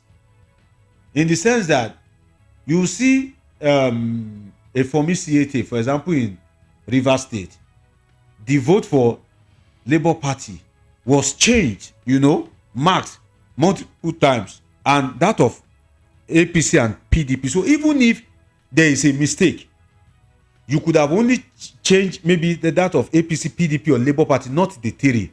But when the three is changed, that means when you manipulate one, you try to manipulate the others negatively so that it will kind of like corroborate with what is in the Beavers. Remember that Beavers had the total number. Yes, so that it will corroborate the number of registered voters. So in other words, if it is 300 registered voters and Labour Party scores maybe 150, APC let's say 100, just for instance, if you want to give that 150 to the APC, if you change APC's result, you need to go and change that of Labour Party too, because the total number of votes that you recorded must not be more than that 300 that is registered. Okay, thank you for that clarification. So let's go back to our messages, because the messages are so much, and some very interesting, like the last one I read. And this says, good evening, precious. Everyone who put Nigeria in this mess should suffer for it soon or later. Truthfulness is not in the dictionary of the Nigerian government at all. My take therefore is that election rerun with everyone as observers will put APC in the limelight. Emma from Lagos. I rather would use that word, right? And then this says, good evening, precious. One particular section of a country cannot be so vociferous over an election that is done and dusted. Let the court decide, not just making judgment before judgment, but they from his solo. Is it one part of the country that is asking for this? Well, I think they keep turning this into something else. Good evening, precious. Thanks for the opportunity. Just want to know if there is a rerun and Tinubu disqualified, will APC put a different person on the ballot paper? Thanks. Of course, they have the right to put someone else on the ballot paper. I don't know. Dr. Moshola, do they? Well, first, I don't believe that the judiciary will want to opt for a rerun except they are in a very tight corner, to use the word. Because going for rerun, we open another round of litigations. In other words, if you go for rerun, if anything is done, you can't, trample on my right to seek judicial pronouncement. But if the court looks at the result and make a final pronouncement and declare a winner, that puts an end to the litigation as regards the 2023 presidential election. But declaring rerun has an implication for the judicial system of the country, because right now business cases are suffering, marriage cases, land a lot matters, of cases, land matters, so many issues, industrial I have a couple issues of friends with land matters that are suspended because the Supreme of the Court election now is occupied with all these election. So that itself is a recipe for anarchy in the society, because when you are not sure that judgment will come fast and easy, definitely you may be tempted to take laws into your hand. But I think the judiciary will also try to avoid they being put in a situation whereby they will face another round of litigation. So except if what I analyzed earlier manifest, I think the judiciary would rather make a final pronouncement or who they think is the winner, except if there's a close tie between where there are infractions and where there are valid votes. Else the judiciary would prefer. So speaking about the budget for rerun, some people would say that, INEC was giving a lot of money during this election, over 300 billion naira, and that's enough for rerun. Remember that INEC also said that it's even ready for rerun from the get-go. That means they still have enough funds to conduct a rerun, should there be a need for it. So practically, it's not supposed to cost the country more. Well, the thing is, it's not supposed to cost the country more, depending on the because judgment. It's already been budgeted for and it's already put in place. Depending on the judgment. If it is an outright cancellation, it will cost the country more. But if there are partial cancellations, it will cost the country less. Either which way, it will still cost the country because the ad hoc staffs, the electoral materials, deployment of security agencies, their feeding and welfare, all these, all these fees. At the end of the day, if you plus them together, is going to be humongous. So I think what we need is a final pronouncement, if possible. But if the judiciary hands is tied, then people making reference to the EU report. The EU report, one thing that the report does is just to put the judiciary and those at the Supreme Court on the spotlight, that at least somebody is watching and their pronouncement has implications beyond Nigeria. Okay. All right, so let me go back to the phone lines now. Hello, good evening to you. Hello, good evening, Precious. You're welcome. What's your name, sir? Where are you calling from? Well, my name is Frenchman. I'm calling from Ikotu. Frenchman, you're welcome. Go ahead. Good evening for your guest. He can hear you. Go ahead. Good evening. All right. To say my own contribution is that I don't think the rerun election is the best, because the APC has to really properly arrange themselves or anything like that. They are prepared more than ahead of us. At the same time, too, if they want to rerun the election, I think they should call the EU to present people who will represent next chairman, not anybody from Nigeria to do that. I think that's what I think is the best. Okay. So that's my one, because there's a lot of there is something you don't know. You yourself, you don't know. There is many things you don't know that happens. We walking on the road every day, we see a lot of things. But if we tell you, you will not believe. So we don't believe them. Please.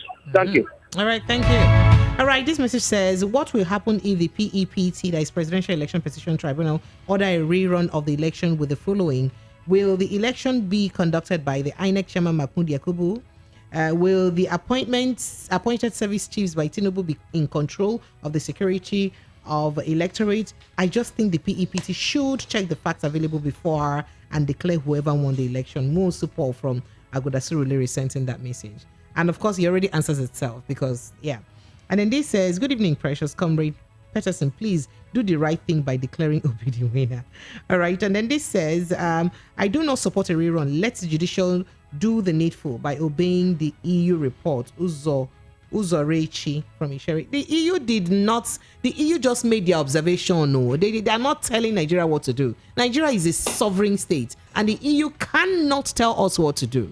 However, they just give an account of what their observation is of our election, right? And they pointed out everything, and they also pointed out what they think we need to do to improve further elections. They gave suggestions, right? So let's not make EU to be Heavenly Father talking to us from heaven, All right. And then Silas from Isela says, assuming that there will be rerun, one, will all the appointed and election done by Tinubu and APC be dissolved before the rerun? That is all these appointed chiefs and all the appointed officials, right? And I said, will INEC chairman be removed and appoint another person to conduct the rerun?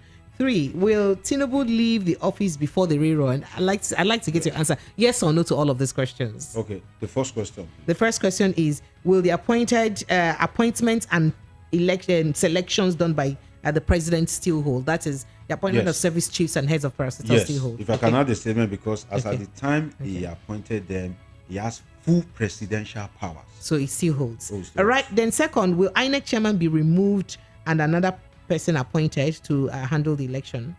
No, except his tenure is over or they have been able to prove any financial or legal infraction against him that warrants his removal. But aside that, it's a no. Okay. And 3, will Tinubu leave the office before the rerun? Well, it depends on the judiciary, but the judiciary may say there won't be vacuum. No, the judiciary may say that okay, the ticket under dispute is the ticket of Tinubu Shetima. So the judiciary may say pending when the rerun election is done, because this election has been declared null and void, you cannot continue to act. So that responsibility of leading the country now falls on the number 3. We know we have hierarchy of leadership: the president, the vice president, the Senate president, the Speaker of the House of Rep. So if a rerun is declared, the judiciary in its wisdom may say, okay, Tinubu Shetima, leave that office, but because there must not be a vacuum, 3 become 1. So you might have a situation whereby when the rerun election is conducted, Akpabio will be the acting president, pending the time when INEC will conduct the rerun and make another pronouncement of a president-elect. All right. Hello, good evening to you. Yeah, good evening, Mr. Precious. Yes, you're welcome. What's your name? Where are you calling from? I'm Prince Happy. I'm calling from Oshodi. Prince, go ahead very quickly. Let's hear you. Yes, good evening.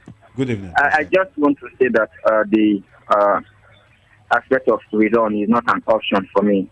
It's not really an option because based on the analysis and what we be, those are the calling our comments and contributions, there is one aspect that has been neglected. We've not really talked about that aspect on the matter of rerun. We've been focusing, our emphasis has been on Nigeria will spend money. One politician in Nigeria can sponsor rerun. It is nothing to them. Money is nothing compared to like the last election we did was 300 billion. What is 300 billion to some of our politicians? I'm not even talking on that aspect, monetary aspect of it. What of the people that died in the previous election? We lost a lot of people in the previous election. So if you are talking about rerun, properties were burnt. Immediately, Lagos, we announced that it will be one Lagos state. I'm not talking as a partisan, I'm just talking as a neutral person. We were watching videos online, videos were trending, flying up and down that some particular parts of people tried, their properties were being burnt. We are not looking at that aspect like people's lives and property. If you're talking about rerun, this is the previous election we had.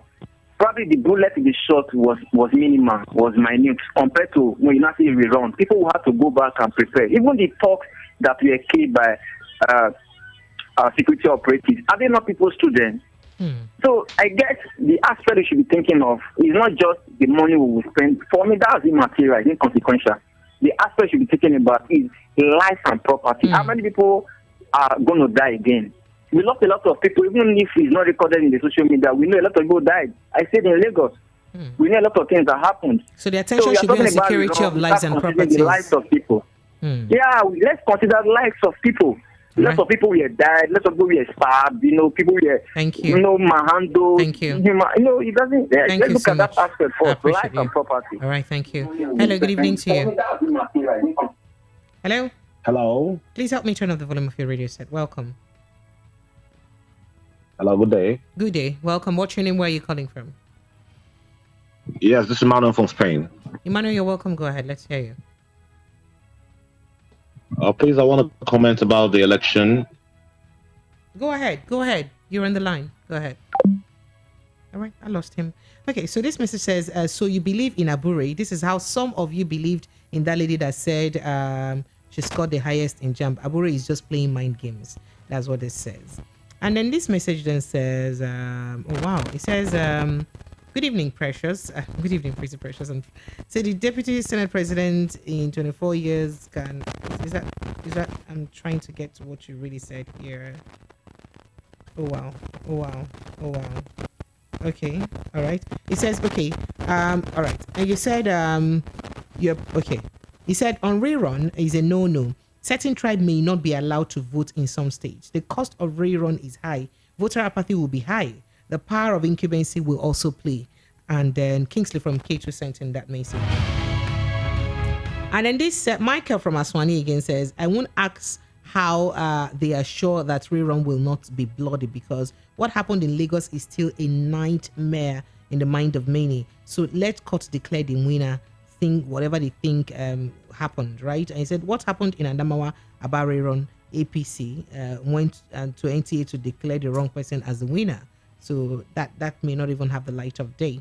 And then nobody, no be only rerun, nari work. Okay, he say Labour Party are in dreamland. Make we do the election times 10. As still stands, APC will be winning, and no NNPC will step down.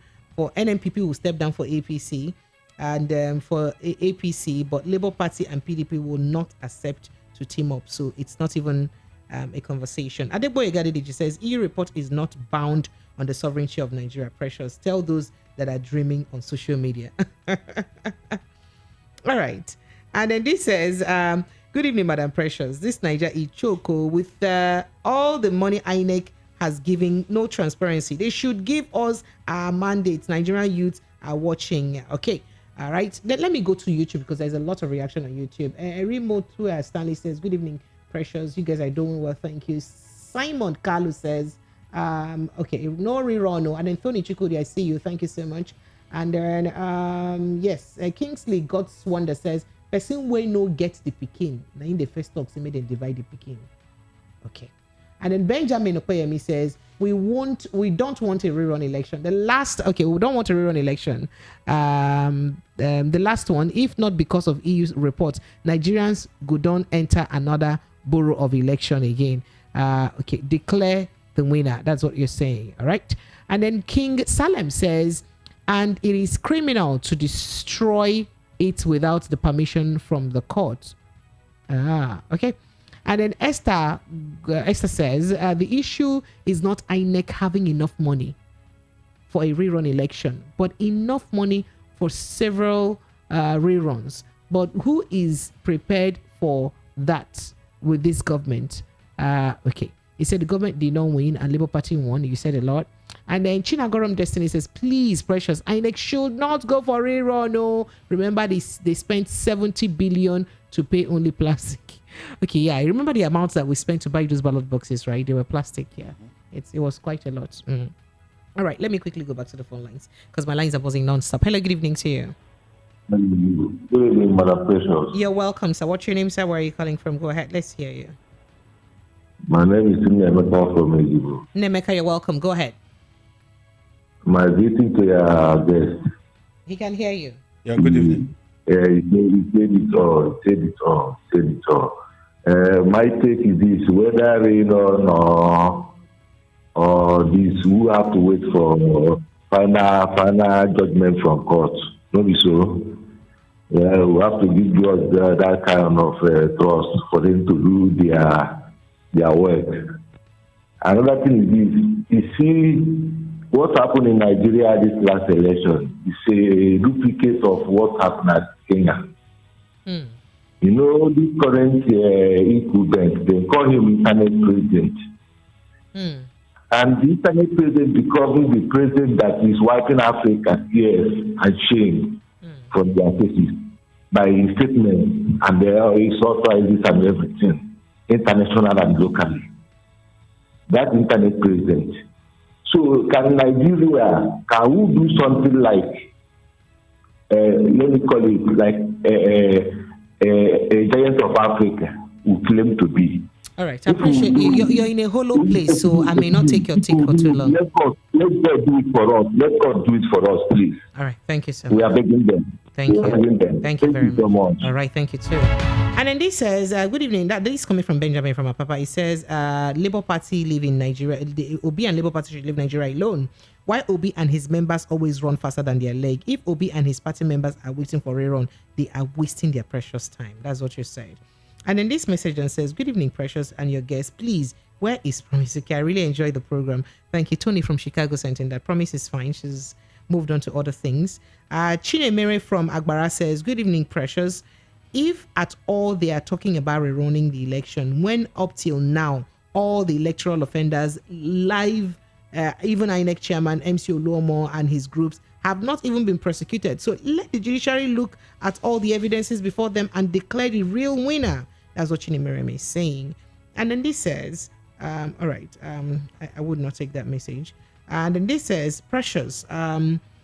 And he said, and there is no doubt that subsidy removal was a convergent point amongst the three leading okay, all right, I'll go back to this other message. Okay, you're talking about subsidy removal. This is not our discussion. Okay, so you said how Labour Party made its point blank that things were going to be put in place before full subsidy removal, where the consumption, he outlined the points. Well, thank you so much, but subsidy is not part of our conversation, so let's not get things muddled up. The Kola Bode statements is so awful and shameful. Why tagging people saying the obvious as Southeasterners? Precious, I'm from Delta State. Dayo from Fagba. Remy from Koka. Malik, AY from USA are all Yorubas, and so many other people with conscience and fear of God. Legitimacy is the basis of democracy. Good governance is my priority. Emperor sent in that based on another person's reaction. You know why I leave people to react the way they react? Because they have the right to react. But let me quickly take this call and I take your reaction to that. Hello, good evening. Oh no, please help me turn off the volume, please. Hello. Hello. Yes, good evening. My name is Ogiako. Good evening. My name is Ogiako. Ogiako, you're welcome. Go ahead. Yes, people calling for rerun. When a rerun is done, if people are not satisfied with the result, they will go to court again. And that means if we carry out a rerun, it means we shall be going to court until the end of this year. So let the court make a decision and declare who, from the statistics brought to them, before them, let them declare outright winner. I don't want us to go to a rerun and then we begin to go to court again. We go to court till the tenure of Tinubu expires. So there's no need for a run. Thank you. Thank you so much. Appreciate this. Dr. Mashala. As it is, most people don't believe in rerun. So also do I, because I don't believe other political parties we have equal opportunities based on the strategic appointment that the president has made. Having said that, we must realize that it may even be difficult for the judiciary itself to declare a winner. Because, like I said, if the results before them, if it is a close tie, and places where there are electoral infractions, if the votes that can emerge from there are much, for example, if at the end of the day, the judiciary sees that, okay, for instance, just an example, that Peter Obi legitimately has 5 million votes, Atiku 5 million votes, Tinubu 5 million votes. At that point in time, it is difficult for the judiciary to declare one of the person the winner, because the results of those areas that were cancelled, those areas where there were electoral infraction, those areas whereby there were thugs denied voters their legitimate inalienable right to vote. In those kind of areas, the judiciary is bound. It is whether they like it or not to say, okay, for us to declare who truly wins this election, it is only fair that, okay, you INEC go and conduct the election in these places and get the results. So the judiciary can only make a final pronouncement if addition and subtraction is made and there is still a substantial winning margin for the APC. If that margin is more than the areas where the results were cancelled. So what I foresee is we may emphasize the word may eventually have a situation whereby there may be a kind of like a partial rerun, whereby in some areas in the country, if Labour Party and PDP can prove based on strong argument and evidence that there are electoral infractions, then the judiciary can say go and conduct result only in those places, and pending when the final result will be made for the INEC to now make their own addition and subtraction based on the result declared by the court and the result coming from the rerun. The Senate president, who is the number 3, would move into the office as acting president. Then I must make this point that it is unfortunate that Nigeria's orientation has been configured towards seeing democracy and elections as ending at the court. I must emphasize that it is wrong. It is, well, perhaps abnormal. And it is not, politicians can go to court, but a situation whereby you have majority of the election result being challenged at the court gives us an abnormal situation, because what we then have could be just described as judicracy, whereby it is the judiciary that is determining who becomes the governor, who becomes the senator, and the people at the judiciary themselves, they kind of like emerge from our society whereby there is flawed educational system, corruption, mediocrity, nepotism. So So we can't rule that out. So we should have a system whereby, even though if we are unable to have a perfect system, we should strive to have a near perfect system in such a way that when election results emerge, it will be difficult for you to even say you want to go and challenge the result of such election. You'll be ashamed of yourself, because this process would have been so transparent to the extent that it would be so illogical for you to go and challenge the result. But a situation whereby we conduct elections and already it is, manifesting that there are significant errors in that election in terms of the processes and the conduct itself, that leaves us at the mercy of about 15 men, because millions of Nigerians have voted. But what we have right now is that the decisions of those millions of Nigerians will eventually be ratified by 15 men, both at less than 15 men at the Court of Appeal and at the Supreme Court. That shouldn't be. That is not democracy in the true sense of the word. Democracy is when the will of the people organically emerge, whereby the people can decide who governs them. But as it has always been, now the election is subject to the pronouncement of the judiciary. So it is not the people determining who governs them now. It is now the judiciary. So we have this flawed, abnormal democratic system. So Nigerians need to be aware that a situation when they are talking of democracy, it is not normal for every election to end at the court, because our system has so much configured our orientation to see it as a normal thing that, once an election is done, it is normal for the court to sit on it. No, it is not normal as we have it, in our clan. We should have a free, fair, and credible election whereby the election ends at the polls and the winner of such an election emerge from the will of the people, whereby and the thing is, if the judiciary itself purge itself of corruption, purge itself of different forms of impunity at the highest level, you will see that politicians themselves will reduce the way they approach the court. Because, for example, in the Osun State election, Adeleke versus Oyetola, the result was organic. You are seeing it live. It was transmitted like in real time. So live. That gave a lot of confidence, because you remember there was even a particular polling unit where the polling agent said, "Well, I don't have data to upload." People volunteer. They said, "Don't worry, we'll give you data." That is a legitimate election. But for such election to now end up at the Supreme Court leaves more to be desired in our system, because politicians, the cost of prosecuting an election at the court. I'm not a politician, but I gained the idea of how much it cost when a Southwest state in 2019,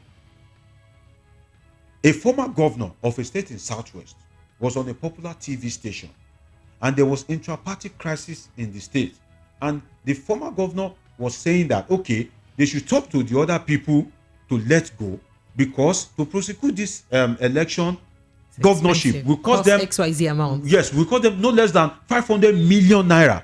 So if you don't have confidence that you can either manipulate the system to get a judgment in your favor, even if you didn't win, you won't want to go and just throw away 500 million naira just like that at the court. So the judiciary itself should begin to purge itself. And how will it purge itself? The manner of appointment of the judges, I think some restraint should be made. For example, the story of Justice Ogutade, who was appointed as an ambassador to a Western country, I think the UK.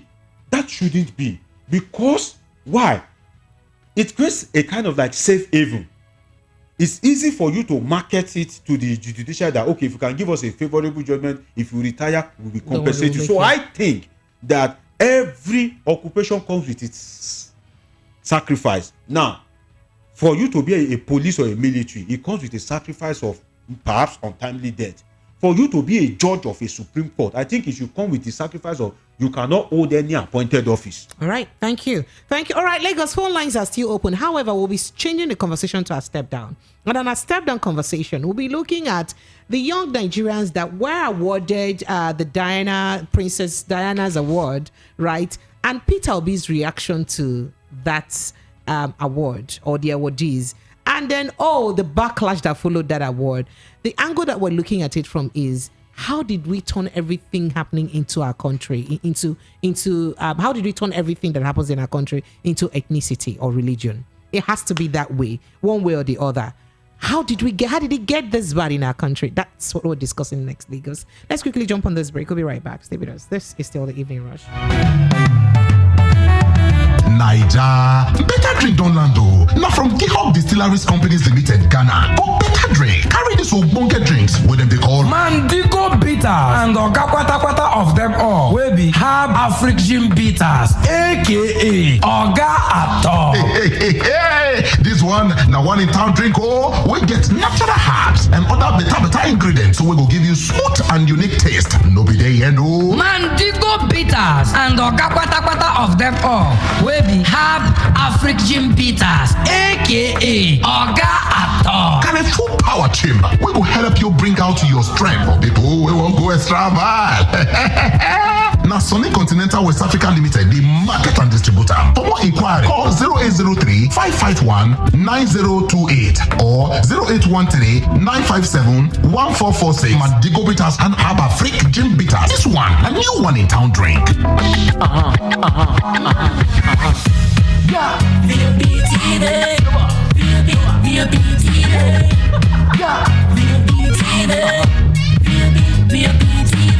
We have been serving you hot and fresh content on radio, and you have been loving it. Now we're taking it further.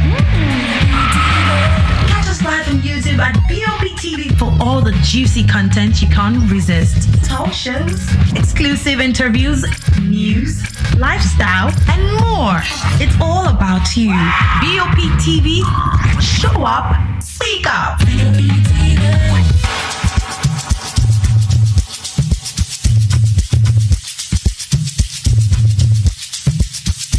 Are you aware that Iruka Online Limited installed and designed a 100,000 capacity church building? Oh yeah, we are the sole distributors of global leading brands all over the world, such as Wafday Line Array, speakers and digital amplifiers, Preseno's digital mixers and studio equipment, Coswell workstations and keyboards, Fender guitars, Mapex drums, Ashdown bass combos, just to mention but a few. We offer flexible payment plan handled by our financial department with 24/7 customer care support system. You can visit our website on www.iruka.com to avoid buying fake products. You can also visit our showroom at number 36 Lagos International Airport Road beside Golden Tulip Hotel.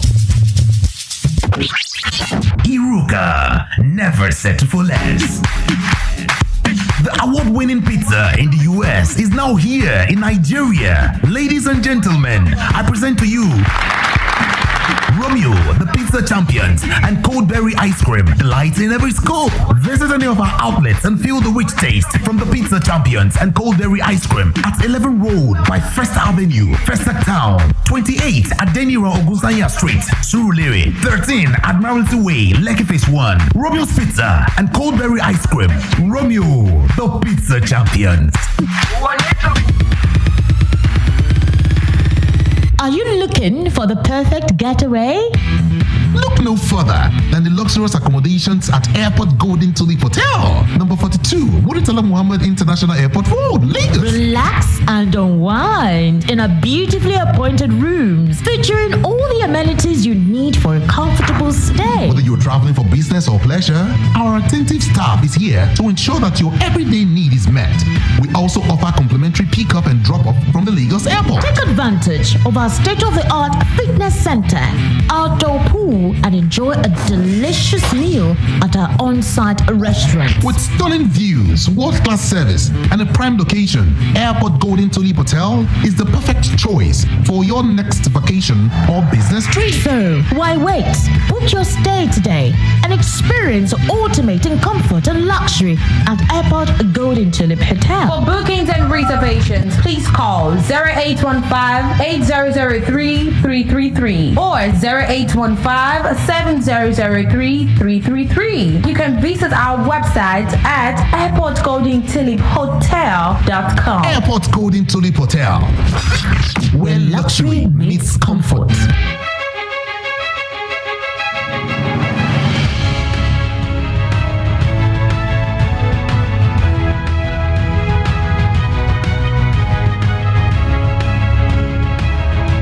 Lagos, you are welcome back. This is still the Evening Rush, 90.3 Voice of the People FM from our studio. It is 23 minutes pursuing the 9 p.m. mark, and this is our step-down conversation. So you know what? Let's forget politics, even though we know that this case is somehow politics-related, but we're not looking at it from the angle of politics.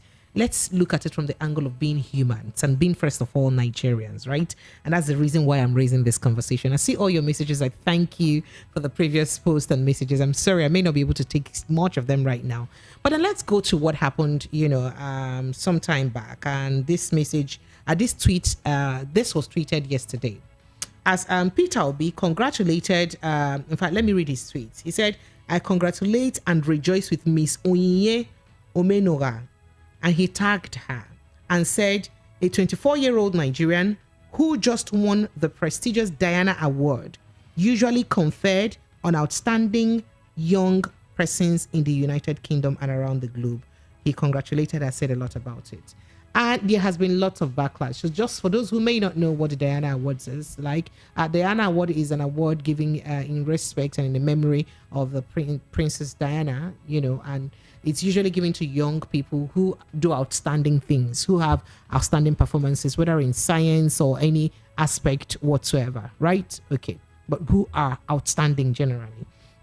So if swiftly, Peter Obi did get a reaction from someone, and that reaction did read, Dear Peter Obi, it's with deepest regret that I have to openly comment on your behavior, which I consider incompatible with the status of potential president of Nigeria. Now, the Diana Award 2023 was awarded to 18 Nigerians, but you singled out an Igbo woman to congratulate.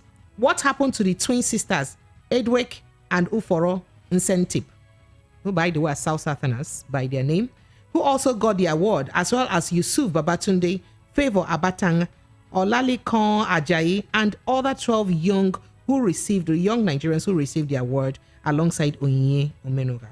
They do not deserve to be congratulated because they are not Igbo? That's the question. Is this not a classical example of bigotry? That's the question. Perhaps Malam El-Rufai was correct when he called you tribal bigots in 2018. The tweet continued. Could you reflect on your behavior and come to understand that if you ever become president, you aren't going to only be a president for Igbo president, you're going to be the president of Nigeria. Perhaps that's what that tweet tried to say. So in reaction to that, after a while, Peter Obi did react and then he tweeted and said, my attention has been drawn to other young Nigerian change makers who were equally 2023 Diana Award recipients and who I inadvertently omitted when I congratulated Miss Onyinye Omenora. They are Favor Abatang, Oladotun Ajayi. He named all of them.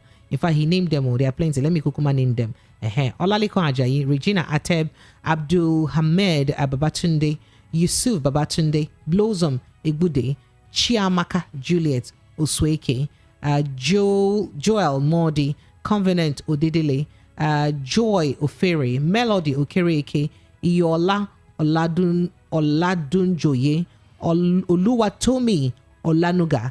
I have also expressed my belief in Nigerian youths to attain great heights and make impact on global stage. I congratulate these young, smart Nigerians for the feats they have achieved and for Nigerians' honor to the nation. That's what he said. I read further. And then he said, I wish them well in future endeavor and urge them to continue to contribute to their better Nigeria or to a better Nigeria. You would also recall very quickly on the young Nigeria, Aminat Yusuf, who came up tops in Lassos. Peter Obi had tweeted and said, he's been congratulating a lot of people. On that, he said, I congratulate Aminat Yusuf. And that tweet was a long time ago. That was, I think, in early June, right? 23rd of June. He said, I congratulate Aminat Yusuf, who just emerged as the best graduating student at the Lagos State University. Her record of CGPA of 5.0 is a tribute to hard work, determination, and focus. So, with this gbasgbos going on as to why Peter Obi singled Onyinye alone to congratulate and left out others who, by the way, still had a lot of Igbos in it. And that tweet read, is it because Onyinye is Igbo and the others were not Igbo, but there are other Igbo names there. I want to understand, Dr. Moshola, how did we get to this level where we get to sense religion or ethnicity rife in anything that that is done in this country? How did it get this bad? It wasn't like this before. We had President Buhari appoint so many people who are Muslim. So, we know how we've always shouted that his appointments were loop-sided. And nobody said anything. Just before you respond, the president, Bola Ahmed Tinubu, just made an appointment of 20 new aides. Let me read out the names of the new aides. 20 of them. The new aides appointed were Tunde Rahman, SSA Media, Abdulaziz, SSA on Prince Media, Ibrahim Masari, Adekunle Tinubu, and Dami Lotun Aderemi, and Toyin Suber, and there is also I'm trying to get through to them very quickly.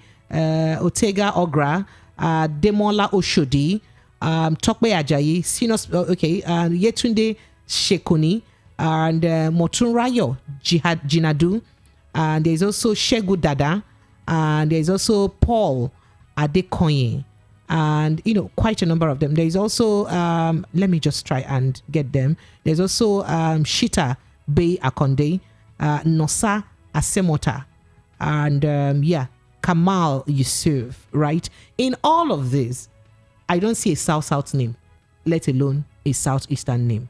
But it wasn't an opera too. In fact, as a matter of fact, somehow there's been this buzz between, the two groups on social media. Oh, your own people also appointed this and not do this and did not also, recognize. So how did we get to this level where we have this? It's as if everyone has to have to walk in an eggshell right now, so that you don't hurt another person either along ethnic line or religious line. What is happening to us? Well, the thing is, the orientation of the society has been configured to see ethnicity as a basis for religion and to say this as a basis for politics and governance. And these things happens gradually, subconsciously.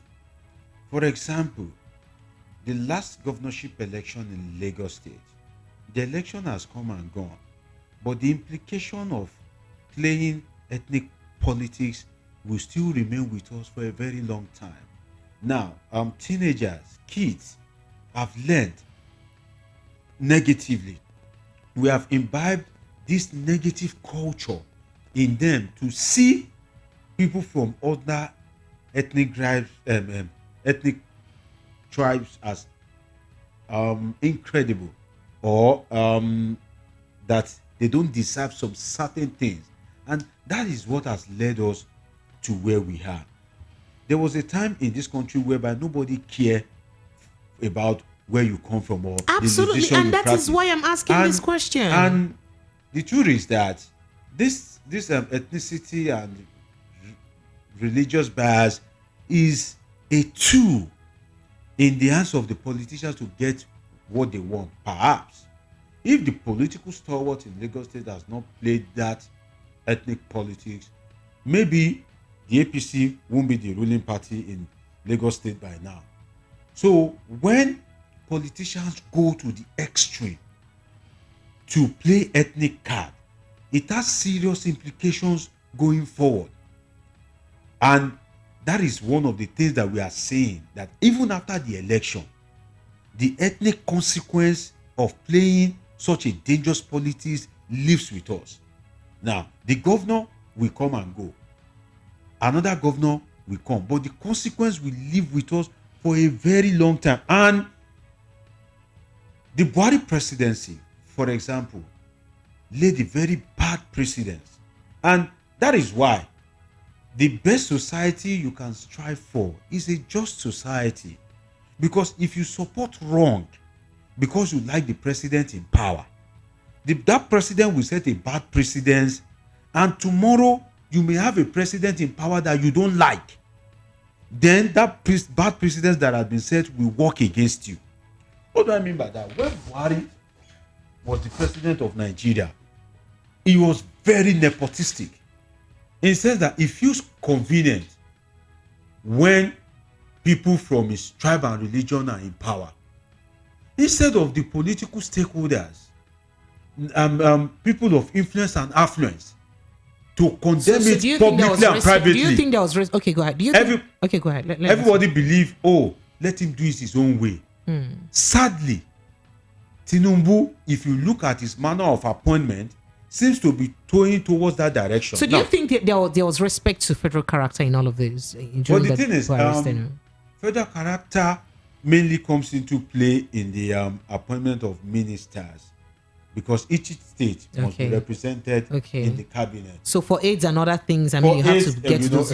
But how about heads of parastatals anyway? Well, I think a bit of federal flexibility must also come into place. You don't want to know heads of parastatals. How many times have we seen that play out in heads of parastatals? No, it is really. You see, the framers of the Constitution give so much power and freedom to the president because apparently they believe that, all things being equal, for you to have emerged as president of Nigeria, you must have gained some maturity, some experience. Little did they know that it would have been possible for somebody to emerge president and just appoint majority of the head of security agencies from his own ethnic groups. I think the framers of the Constitution would have believed that you won't be so babyish in your thinking and orientation that in a country with multi-ethnic groups, you only limit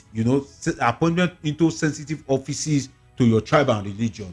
Unfortunately, the president has been, if I'm to place it on north south, has looked more towards the south.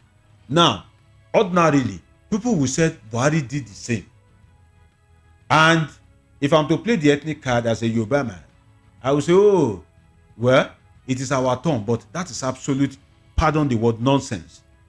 I believe that the president should be conscious of the ethnic sensitivity, most especially at this time whereby our unity has never been, has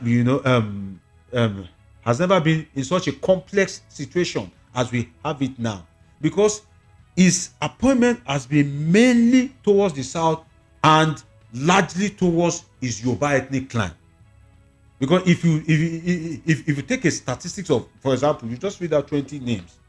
Now, it is argued before the election that one of the reasons why Tinubu should be appointed should be elected is because he knows how to put round holes. Even when he was governor, he appointed Igbo, Hausas, and all that. Now he is the president. He is appointing 8.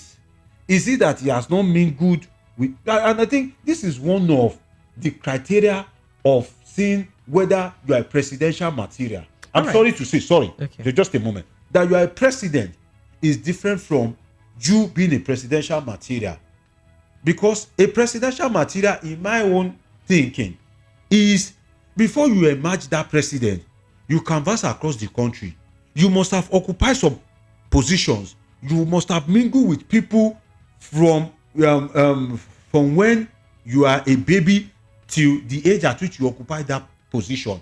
Could it be that in that your special aids, people that will kind of like mingle with you in and out, is it that you don't have any Igbo or any kind of Hausa man that you trust? Could it be that out of 20, you only be kind of like convenient to appoint only maybe 17 or 16 Yorubas? That is not presidential. That you are the president doesn't matter. If you are the president, I want to see you being a president in character, in principle, in policy, in delivery of the dividends of democracy. I think I should. All right. Okay. So Lagos, all lines are open. We have very limited time. Let's just take a few calls and let's get to really know your mind on what's going on. Hello. Good evening to you. Hello. Good evening. Yes. Good evening. Very quickly, your name, where you're calling from, and go straight to your point. Yeah. This is Ola. Ola, welcome. Go ahead. Why do you think we have to drag everything or trace everything to either ethnic or religious lines in recent times? What is wrong with us? Yes, it's because of our orientation. Our forefathers started this ethnicity and religiosity in gaining political prominence. And that's the reason why this thing continue. So with time, Nigeria will integrate and we will now have a national agenda. For now, we don't have national agenda. We only think about I'm a Igbo, I'm a Yoruba, I'm a Hausa. So by the time we start to have national agenda, we'll be able to move forward. Thank you. People will stop thinking ethnicity. Thank you. So let me quickly make... Thank you so much. I'm sorry, sir. Hello, good evening to you. Hello, good evening. Can you hear me? Yes, I can hear you. Your name, where you're calling from, just help me go straight to the point. Okay. This is Hugo. Okay. Good evening to the young man with you there. Okay. Good evening. The Bible said that the strangers have sapped our strength, and our hair have been sprinkled with gray, and we know not. This type of the things they said about P2P Twitter is what we continue seeing. That is the reason why we cannot talk about the problem that is the problem that is at hand right now. Last 2 months, my electric bill was subsidized with £600 in my account. And the problem of Nigeria, I was discussing with a young man a few days back, and he said something. I said, you are a graduate, and you put your documents in Ola by name. You put your document in your box, and you went for a primary school student to teach you how to do plumber.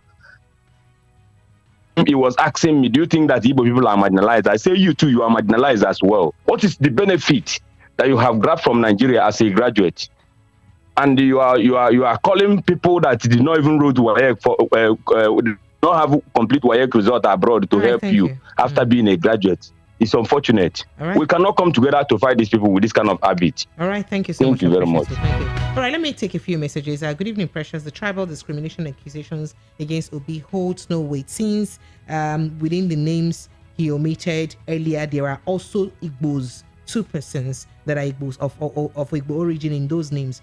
He clearly wasn't singling out any particular tribe. Rumor peddlers are false propagandists and they should rest. And then this says, please tell the truth. He said ethnical and tribal politics is more stronger in the southwest. Religious politics is more stronger in the north. The east practice more one Nigeria. Evidently, Babbage is sent in that. Let me just take this last call and I run along. Hello, good evening to you. Please help me turn off the volume of your radio set. You have 30 seconds, sir. What's your name? Where are you calling from? You see, what I wanted to say, what I wanted to say, he is not the president yet. He has a sister closer to her, closer to him. Then he congratulates him. What is bad there? There is nothing bad there. Okay, thank you. So if he's a president, anybody can get anybody. Okay. Thank you, sir. Thank you so much. Apologies. We can. Dr. Moshola, in less than 10 seconds, your final thoughts. Well, I think I'll just use my final time to make one submission. I think the issue at hand is not really the fault of Peter Obi, because I don't think Peter Obi is the one that picked up his phone and made that tweet. He has AIDS. So it's mainly an error of omission. But because the aide was acting on behalf of Peter Obi, hadn't been duly appointed by Peter Obi to do such activity, Peter Obi bears responsibility for any wrong such aides make. But I believe it is just an error of omission, because like one of your commenters said, there are also Igbo names in that. But do we always have even to if you look at the list, even if you look at the list, it's mainly from the south, which is Peter Obi's stronghold. You know, the names are Igbo names, Yoruba names. So South even if you look at the result of the election, what will make Peter Obi not want to congratulate a list that is just full of Southerners? So it is just an error of omission, by my understanding, from his aides. But you know that ethnicity comes into play because paint him bad before the public, just so that he won't be able to get there. And that is what is All right. manifesting in the All polity. right. Thank you so much, Dr. DJ Omoshola. He's one of Nigeria's finest political scientists. I say he read political science, so they can't read and can't get doctor inside. Say no easy, Abby. All right. Thank you so much, Dr. Omoshola. I appreciate you. Lagos, I'll be doing this again with you tomorrow. Tomorrow, I'll join you at 7 p.m. as we discuss more important issues. This has been the Evening Rush. My name is Precious Enyi. On social media, I'm at Precious Enyi Official on Instagram. Twitter is at Precious_Enyi. I'll see you tomorrow. Have an amazing evening.